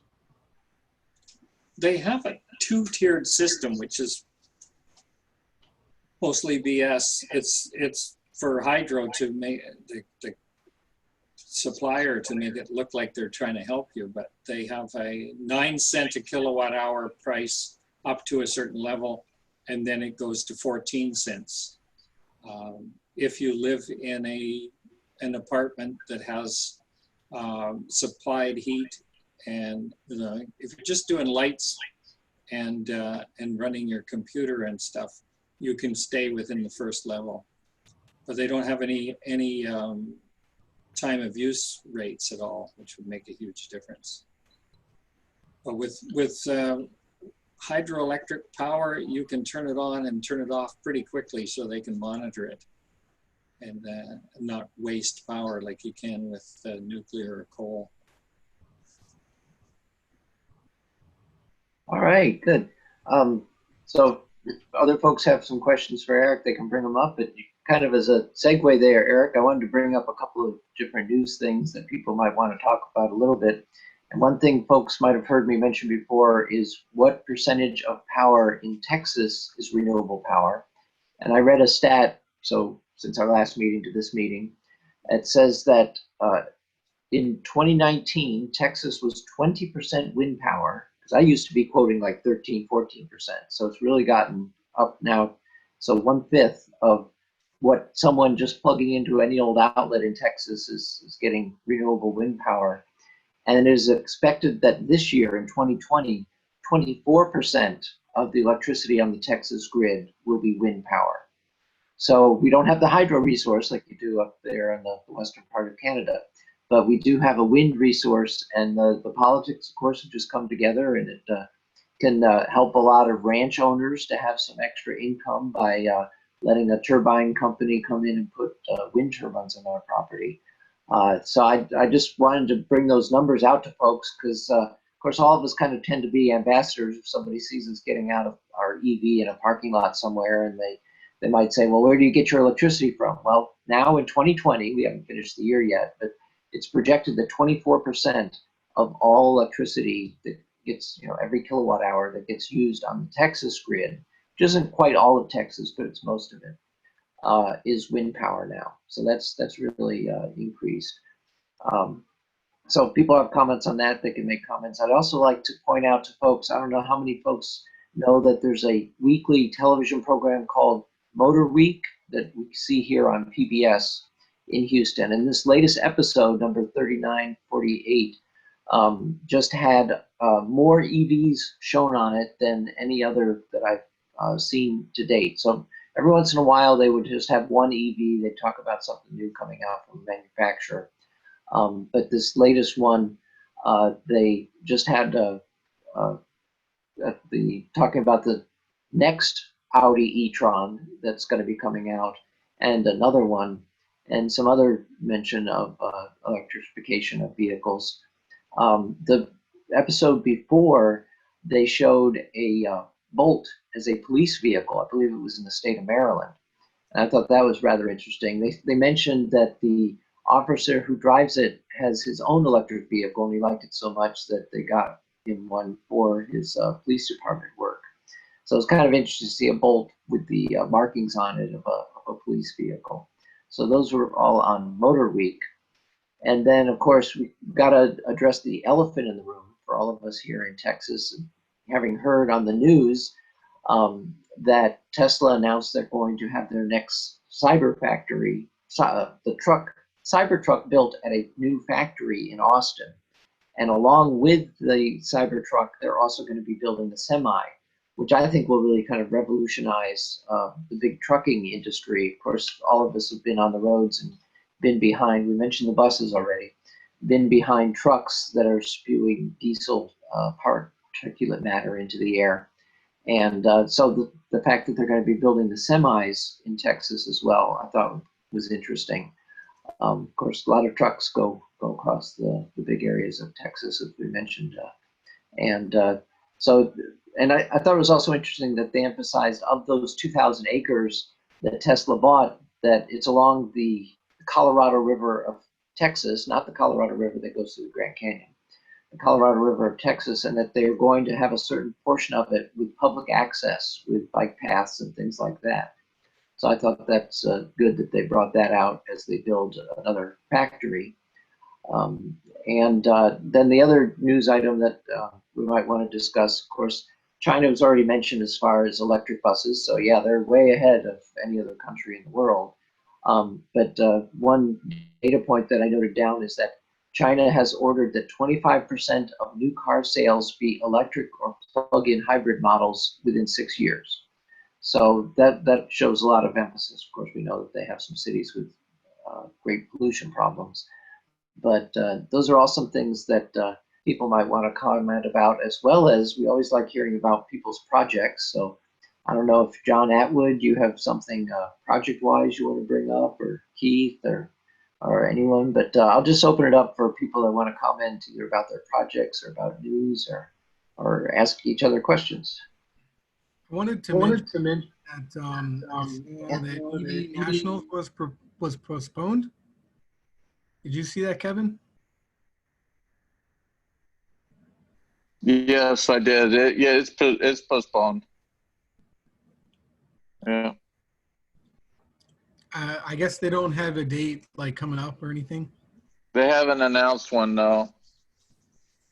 For those of you that don't know, EV Nationals was going to be a quarter-mile race event up in Michigan, and they had some. They were hoping to have some big item folks up there, and John Metric was going to hopefully go up there, and the guy that's gone over 200 miles an hour, Steve Huff, was going to be up there, and then maybe Don Garlitz would have gone up there. Keith would know better on that, but it's been postponed until further notice.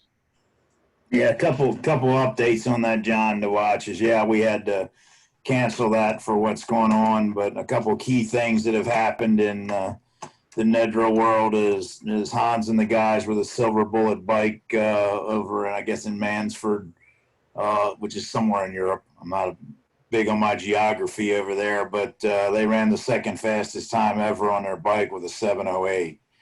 They ran the fastest ET in speed in the 8th mile, which is going to help us a lot over there for getting EV racing back on track in the European Union area. The other one, since hence that's been canceled over there, if you're a racing aficionado, I guess one thing is I watched the beginning. Formula E had their season all postponed, and basically they're running 6 races in 9 days in Berlin, which started yesterday on FS1 and FS2 for what's going on just a closed circuit to do that. And then lastly, since the EV Nationals are canceled, our goals are to work on safety within racing, but Steve Huff is going to, if you can track it down through his Facebook page or through Nedra a little bit, he's going to try to get to 205 up in Montana Saturday and Sunday, which is the 7th and 8th. And then right now everything goes and nothing changes. The plan is Garlitz will be testing in Gainesville, trying to get to 200 on the evening of the 15th of August. So anybody that's into following really cool stuff, follow that. You should be able to follow through Facebook Live or whatever we're able to put together with all that. But there'll be some neat things going on this weekend and next weekend. If you're an EV race enthusiast, there's some cool things to see.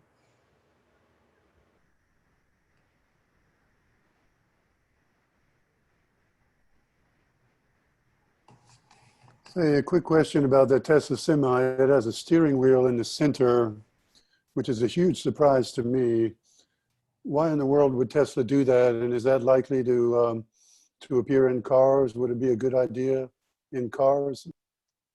McLaren F1.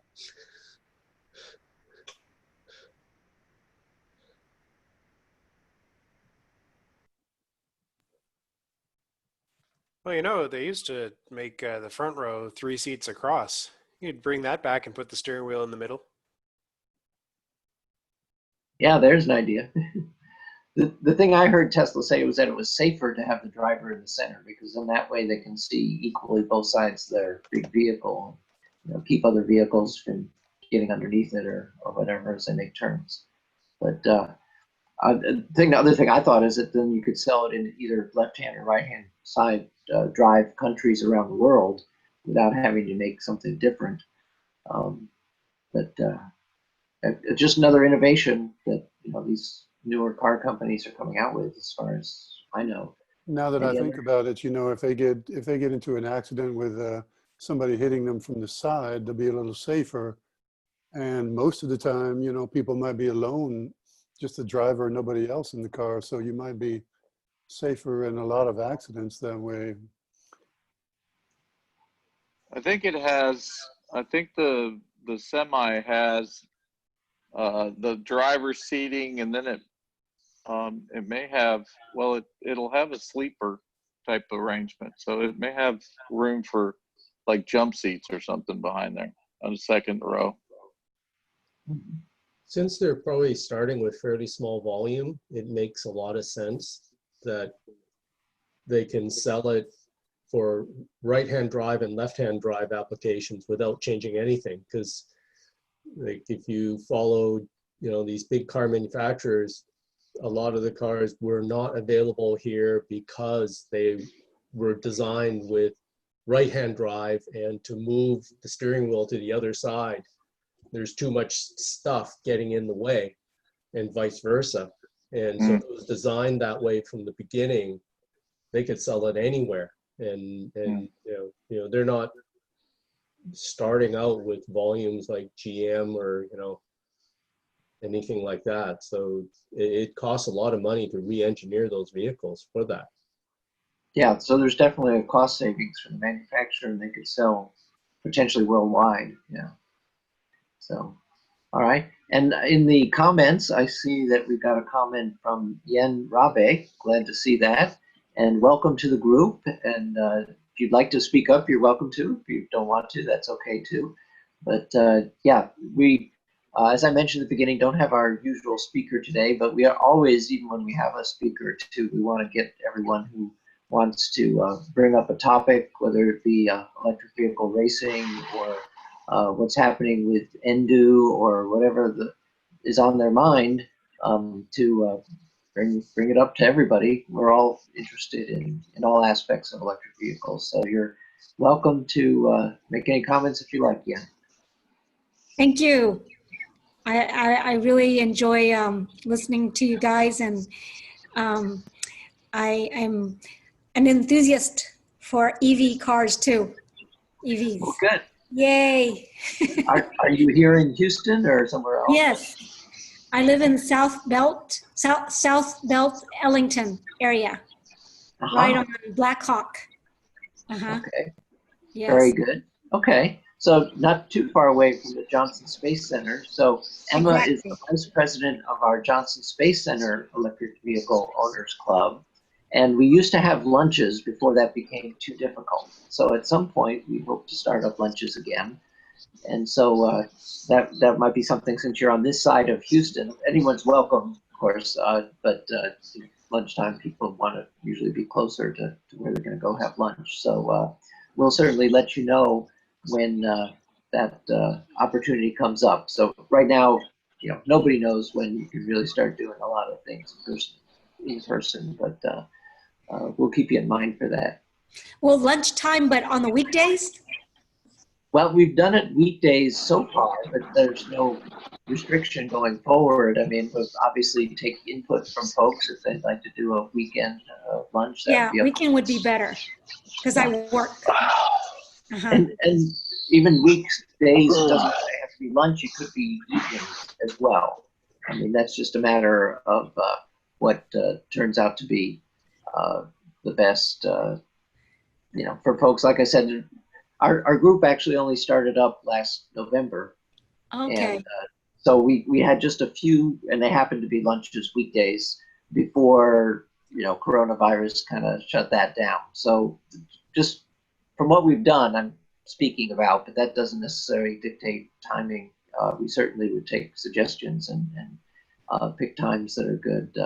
But just thinking geographically, like I said, for lunch, a lot of times people don't want to drive the entire extent of Houston, although people are welcome to. And then, of course, as I mentioned before, this virtual meetings we'll want to keep going for the Houston Electric Auto Association once we're also able to meet in person. And we are keeping track of the transition of the TXRX labs, where they've let us use their classroom free. And to date, they've been at 205 Robert Street in Houston, but they're going to be moving to, is it off of Navigation? I think that's the road that they're going to be moving to. And I don't see Bill Swan on today, but he usually keeps in touch with Roland. And so whatever the timing has turned into, it was supposedly kind of by now, by July, August, that they were going to transition to the new building. And so when we meet again, I can imagine that it won't be at the old location, it will be at the new location. Provided we're able to make use of the classroom again, which is what Bill Swan is keeping Roland apprised of, that we really want to do that so that we can meet in person whenever that's feasible. But we will keep the virtual as well.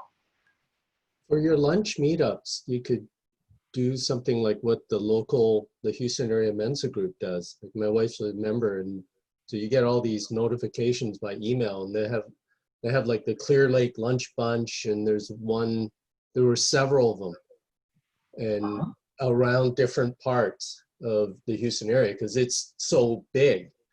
Yeah. And it's, not so much now, but back when everybody was out going to work for lunch, there's really no way for you to go. It doesn't make sense to go really far. It would just take, the traffic is such, it would take too long. Right. So they had some out kind of in the 610 loop and some, wherever. So subgroups then, okay, yeah. So you can kind of break it up into different geographic zones and see where there's interest. Mm-hmm. All right, very good, yeah. Thanks, Phil. Okay, so I've found our Zoom meetings much more intimate, even the local ones, because you go someplace for lunch and there's 14 people or 20 people. You get to talk with 3 or 4 of them, and that's it. Yeah. So this way, anybody who's talking, you can keep track, especially my hearing is shot. So this one-to-one stuff is much better. Yeah, out of the whole group, one person. I won't be joining you for lunch. Yeah, yeah, a little bit of a drive there. Okay. Okay. So other projects that people want to bring up or news items. Did anyone see the Cadillac reveal? They just put out a something that looks like a somewhere between a SUV and a station wagon. Looks really nice. Is that the one they call the Lyric? Yeah. Okay. I don't know that I've seen a picture. I remember reading that Cadillac was going to come out with. I was really surprised when they proposed that maybe Cadillac would be the brand of GM that would go all electric first. But of course, we'll see. They also said that the rear-wheel drive Model Y is in final production stages, so that should be out pretty soon too. Yep, that's a good advance on the Model Y. I let Douglas know about that. And something else as far as different manufacturers to let people know about. So we're working on getting a representative from the Chinese company called Handy. They've been making electric cars and selling them in the Chinese market, and they are going to bring the first Chinese electric vehicles to the U.S. market. So they have a representative in the U.S., and we're going to see about getting that person as a speaker.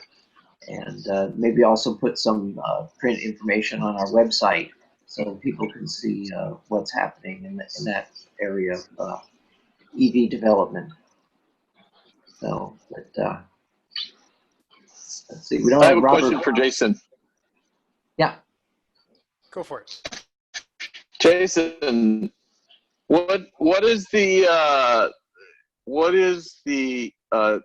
self-driving system that you were gonna do some testing with? It's this thing. Yeah, what is that called? It's called a Comma 2. The software is called Open Pilot. Open Pilot. Yep, and I just got all my my hardware together, and I am assuming the last piece comes in, I'm going to be assembling it this weekend and trying, at the very least, trying the auto steer. So there's a company that's there was a darn, I can't remember the guy's name, but there's a guy is it called what's another name of a company that's doing autonomous driving, but they're also have a unit that you put in the car and they do it with, is it this group? What's the name of the guy that runs this group? George Hotz, the guy that he's the one that jailbroke the first iPhone. Yeah. Yep, that's him. Same guy. Yes. Did you hear his the pod interview on this last week? I don't know if I think it's called the Artificial Intelligence Podcast. I should check it out. He's generally got some really interesting insights on it because he's real deep in the programming and the artificial intelligence aspects of it, which I think is really cool.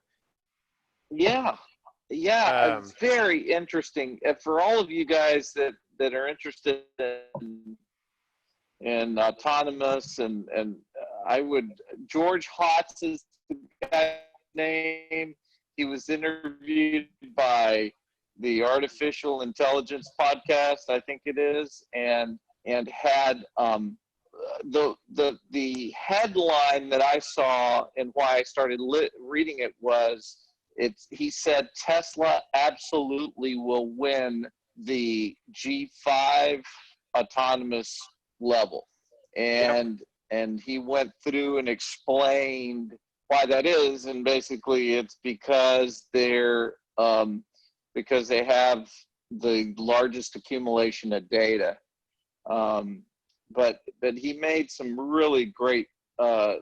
It was very, very interesting. I'd have to go back and look for it, but you guys, I'm sure if you Google George Hotz interview artificial intelligence, it'll pop up and you guys can listen to it. For those of you that are interested, extremely interesting from the standpoint of autonomy and vehicles. Yeah, very, absolutely. very insightful.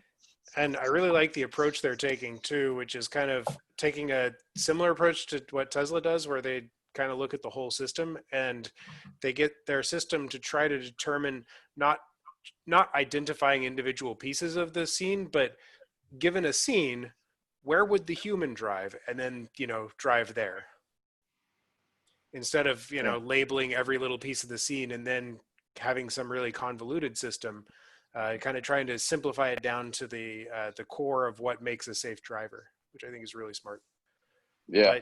But, if your car has adaptive cruise and lane keep, this thing should work with it.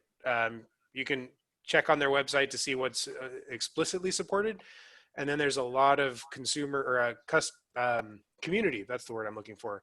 Community projects to add support for other cars. So I know all of the Kia and Hyundai EVs are really well supported.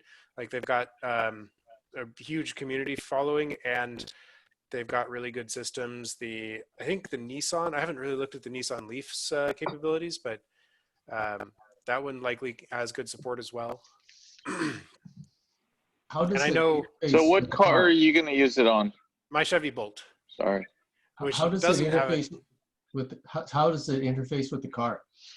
So that's where the cool piece comes in. It's actually not a hard install. So all of the cars use a camera mounted in the windshield to do adaptive cruise, and then a radar bus that goes out to the front, and that's all comes up to the little computer up in the windshield. So what they do is they disconnect that connector, and then they have a harness that goes off to their unit.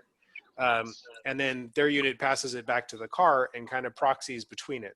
It still lets the safety features work, the automatic emergency braking, that kind of stuff. It just takes over the adaptive cruise features and the steering features. Because I don't know, Chevy's lane keep stinks. It's not good. but the this thing is real smooth, it looks like. Horrible.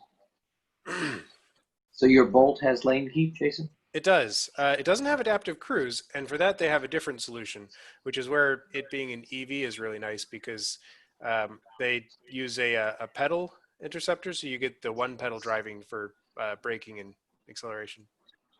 Ah. Okay, so it looks like in the chat, some people are talking about different cars and about solar roofs. All right. Hey, Dave, I do have one quick question given that because I didn't see it and I've been missed the last two. Is Drive the National Drive Electric Week thing? It still shows live on the national site, but most of the individual people are canceling things. Have you talked about that and we're not doing anything, I'm assuming? I'll let Kevin, if you're still on, to answer that. Yeah, I'm really, we can't do any gatherings with more than 10 people. So we're pretty much, I think, not going to do it unless something drastic changes. Okay. Yeah, it seems like the pathway we're on right now. It's just not practical to do it. And to try to do things remote and keep distance, it's just, yeah. We've seen that, and then anybody else that's an automotive enthusiast to follow it, I guess they canceled HEAA yesterday too out in Vegas. So yeah, the cancellation saga continues, right? Right. Yeah. This is all dragging on longer than what people were thinking or hoping several months back. So yeah. I think about the only thing you can really do is, like, one time I was out riding my bike, and in where I parked my car, there was about half a dozen moms parked, and they each had a folding chair out the back of their car, and they're kind of turned facing each other and kind of spaced out about 10, 12 feet. And so kind of maintaining the distance, but they can see each other and talk to each other and I guess get away from the kids all day. Yeah. I got one. We can do that with some lawn chairs. Look us up, Dave. We can all go around the Falcon 9 rocket down there that's laying and make like a social circle around the Tesla rocket. How's that for a picture photo op, right? Yeah. So for Eric, you may not know that here we have a visitor center at the Johnson Space Center called Space Center Houston. And not only do they have the 747 with an orbiter on its back, we also have a first stage of a Falcon 9 rocket lying on a cradle out there for visitors to see. So yeah, that's socially distance around the rocket there, right? Yeah. Right. So, okay. So any other matters that people want to bring up to the group this month? So I see there in the chat. Andrew took a good road trip with my two other daughters with his new Bolt. He just had to go do a good road trip on it, and went to Austin, went to a park there, took pictures, and then went up to Arlington and stayed at my brother-in-law's there. And I am going to let him, when he happens to be working tonight, when he can, I'm going to let him tell his adventures. Yeah, that'd be great to hear. He really has had some adventures, so it'll be quite interesting, and you guys will enjoy it. I don't want to spoil it for him. Yeah.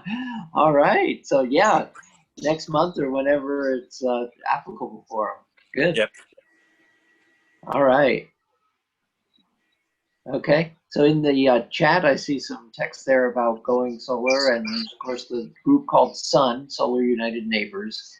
And as the saying goes, do you get the EV first and then the PV, or the PV and then the EV? And I've told some of you may know that we've got one car that has the name EV plus PV as its name. So yeah, that's always good for people to be interested in solar as well.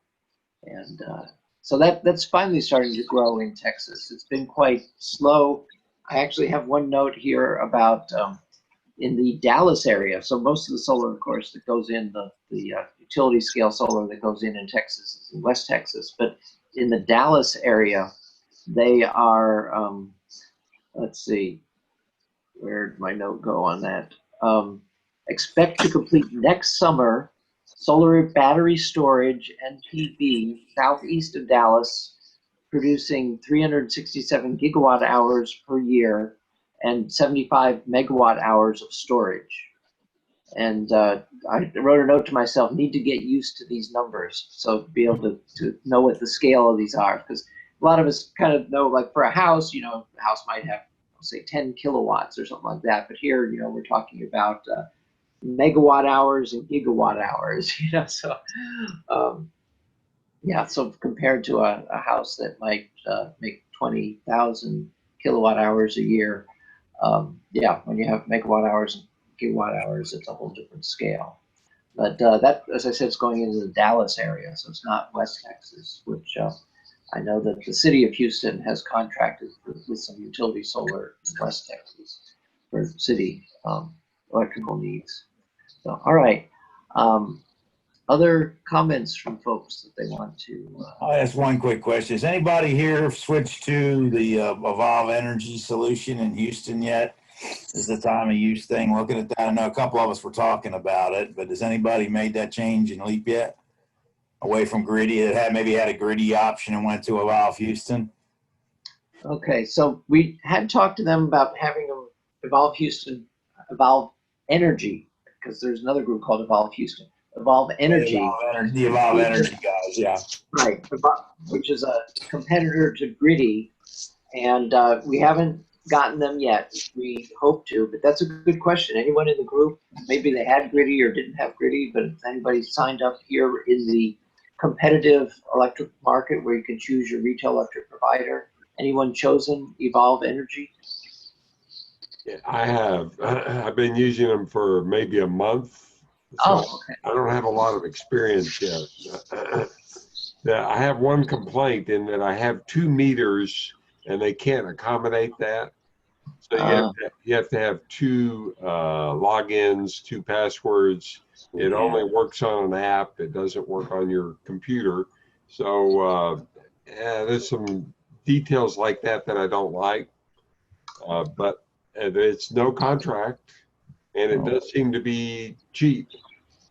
The biggest one I was looking at was the fact that I was looking at today. Obviously, we've had an expensive electric bill given in July, right, with the heat for what's going on. But the one thing they have apparently is they've got a pretty good AI engine that works with real-time costs tied into a smart thermostat, so that they can, you know, basically when power's high, they can, you know, you shut your AC off, and when power gets cheap for that 5-minute cycle, you can dump it down to get it as cold as you want it in the house when power is cheap within that. So that's the big factor where everybody got burned with Griddy when the cost got high, but with their AI engine and the cost goes high, they're able to interface with your house either into a hot water heater or a smart thermostat or a smart electrically to control that through their AI and some of their algorithms to interface, so you don't have to worry about managing it yourself. They can do that given their AI engine to do it, which sounds intriguing. I'm going to do some more research on it. I haven't tried the smart thermostat thing yet, but I intend to. There's another odd thing about the way they do businesses in that they prepay their bill. So they do, it's kind of, I guess it's kind of like the toll road. They hit you for $75 up front at a time. Well, I believe Griddy does that as well, right? They don't want to worry about collecting money from somebody who owes the money, but rather, like you say, the tollway, you have so much money in the account, and when it gets down to a smaller threshold, then it recharges the account. But that's interesting that you signed up with Evolve Energy already, Colin. So yeah, keep us posted on that. And yeah, the whole point is you have to have control. If you just have data when the electricity's high and just blindly draw as much from devices that have a duty cycle that turn on and off, it doesn't do you anything unless you can control your consumption when the prices go high.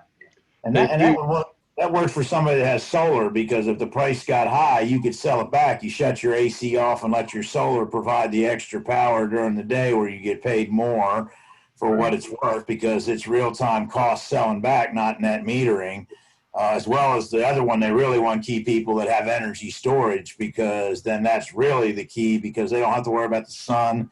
They know the state of charge, and when that's worth something, they have the ability to monetize that. It's an interesting model, and if they're doing all the AI and all that data and managing on the front end, that makes it easy. You don't have to worry about it then, right? And they do send you a notification also when they expect it to go high. Right.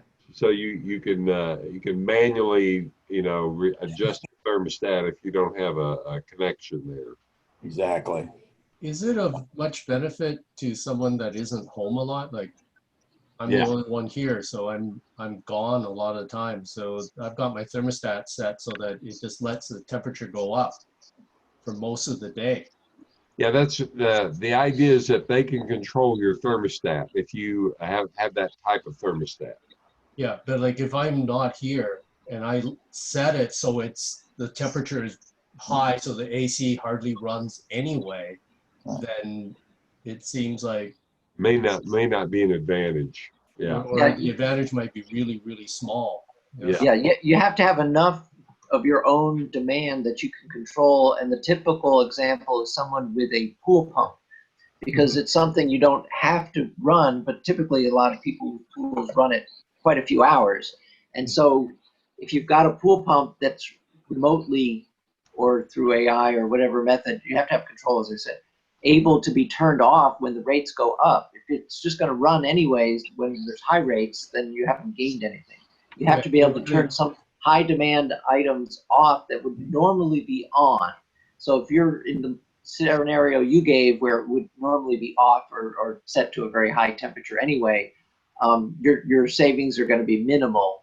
To go from a high setting to completely off for a couple of hours isn't going to make that much difference. But if you had something that would normally be running, say 24 hours even, some pool pumps I think do, then but it wouldn't hurt your system any to have it off for a couple of hours during a high price spike, then that's where you're going to avoid drawing during those high price times. Yeah, and I guess it's got to be a load that doesn't have to be on at specific times, like your pool pump. Like, so what if the pool pump came on 2 hours later? Right. It'll exactly. still do the job, but you don't want it turning the lights off in your house. Right. Right. So. Yeah, or why not run your pool pump at night? That makes the most sense to me. Yeah.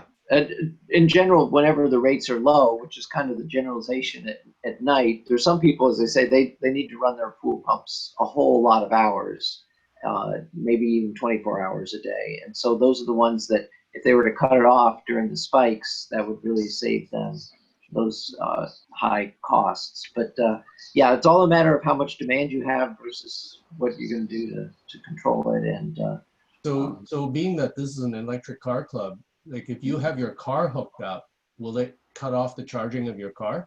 Yes, that's one of the things they're working on, to the time charges and the car interface. So if the prices get too high, it would drop your car charger off. You can be able to set the thresholds within their system to be able to do that. I mean, if you went to a full smart house other than your refrigerator, you could throttle back everything other than your internet connection and your refrigerator, and you could actually cycle that on and off even if you really wanted to get close to net zero using power when it's real high.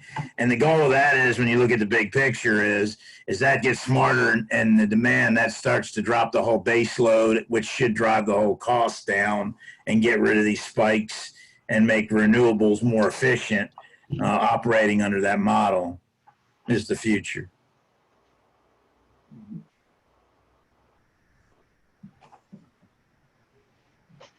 okay. More comments. All right.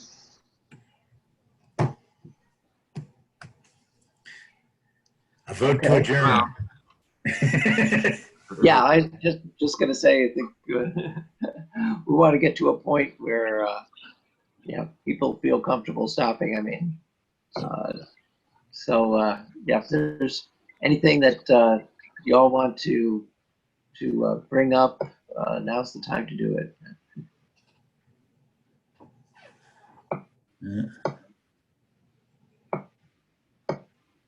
Okay. So thanks everybody for taking part. This has been fun. Thanks, Eric, for taking part in Vancouver. This is really good. Thank you. Right. And I'll correct you again. Victoria. I belong to the Vancouver Club. Yeah. I'm just mixing those up. Yeah. So, yeah. All righty. So there's Okay. there's lots going on, as everybody sees. So yeah. We're all getting excited as we see these new developments come out, and yeah, so it's really good. We've got so many enthusiastic people around the world. Yeah, recently for some other telecons that I've taken part in, we've had folks from India and France and just all kinds of places taking part. So it's really been really nice to be able to interact with people. So. All right. So we'll plan again for next month, and we'll hopefully get things to work out with our speakers. We've contacted a number of different ones that we'll see what works out. Thank you very much. All right. Dave, Thanks, potentially, this is Robert. We have potentially someone from eLion who's out of Quebec, Canada, to talk about their electric school buses. And also from By Aviation, the electric aircraft company. So, Oh, that'd be cool. Two for one. Yep. Okay. All right. Thanks, everybody. We'll see you next month. See ya. Thanks, Dave. Have a good night. Yep. Bye-bye. Bye. Thank you. See you next time. Yep. See you next time, Yen.